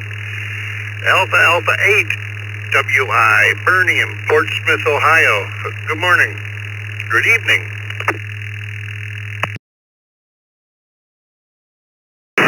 Good evening, Scott, to you and everyone on the net. I think, I'm like the one gentleman. I usually start monitoring at about 6 a.m. and then I go until about 10 o'clock or so at night. And I have it, I've got the M1KE, so I just have it with me all day long, listening and talking, but probably about an hour and a half a day, I would say. It varies, some days more than others, but throughout the 7-day period, it's probably roughly an hour and a half a day. So still hot and muggy here, so I'm sure it is in most of the places where the people are calling in from as well. So I will turn it back to you. Wish everyone a good evening, and 73 AA8WI.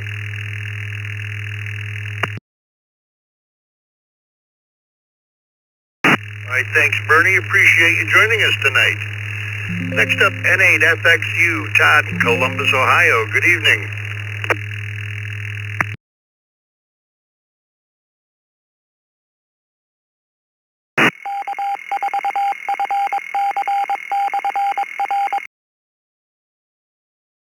FXU, Toddy is still with us.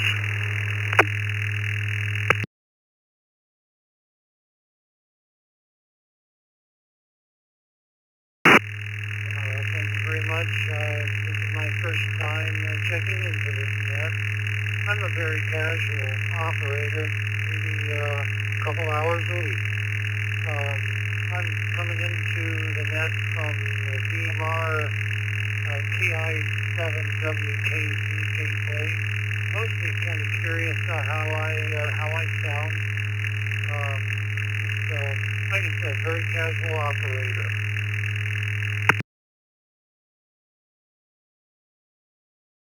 Well, from my point of view, you could jack up the audio just a little bit. You're kind of quiet in there, but I can hear you clearly, but you're just a little quiet. And thanks for joining us. Don't be a stranger. Stop by again. We're here every week, 8 o'clock Tuesday evening. Next up, it looks like Kyle, new to the system in Albuquerque, New Mexico, KI5LPZ. Good evening, Kyle. Hey, good evening, and good evening everyone on the net. So, I probably spend about 2 hours a day on the radio. Generally, I'm listening to it on my commute to work. Then when I get home during the day, I've got my radio set up in my living room, so kind of like the other gentleman was saying, I can enjoy spending time watching a little bit of TV, playing around with the radio a bit, and then hopping on a net or two here and there. Yeah, first time joining this net. It's been a pleasure listening in, and thanks for taking my call. So I'll just return to the net, KI5LPZ. Well, we appreciate you joining us, Kyle, and if you make your email public on QRZ, we'll get you out a welcome letter. Kind of explains everything about the system, all the connection and everything, or you can go to eastcoastreflector.com as well. Wealth of information on there. Like I say, welcome to the system. And the last one on the list for tonight, AC4BR, Brian in Monticello, Kentucky. Good evening, Brian.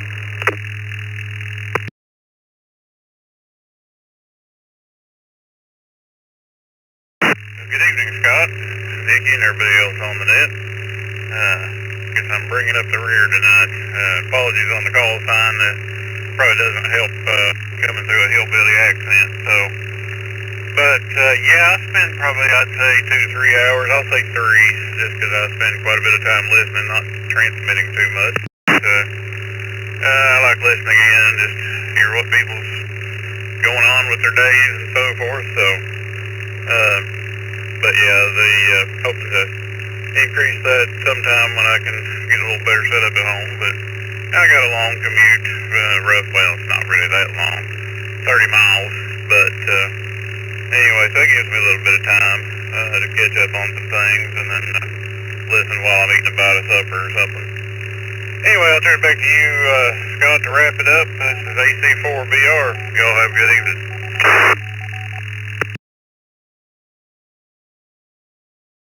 You as well, Brian, and thank you for joining us. And with that, on behalf of Dick WP2JPQ, Bill N2BH, and Vicky KE8DKY, masterfully doing the log, this is Scott W2BLT wishing everybody a great week. Don't forget, 7 to 9 in the morning brew. Come join Dick and Vicky in the morning. Al's still navigating through the hot weather down somewheres. But we'll see everybody next week. This is W2BLT, and we'll return the reflector to normal amateur use. 7 threes, everyone.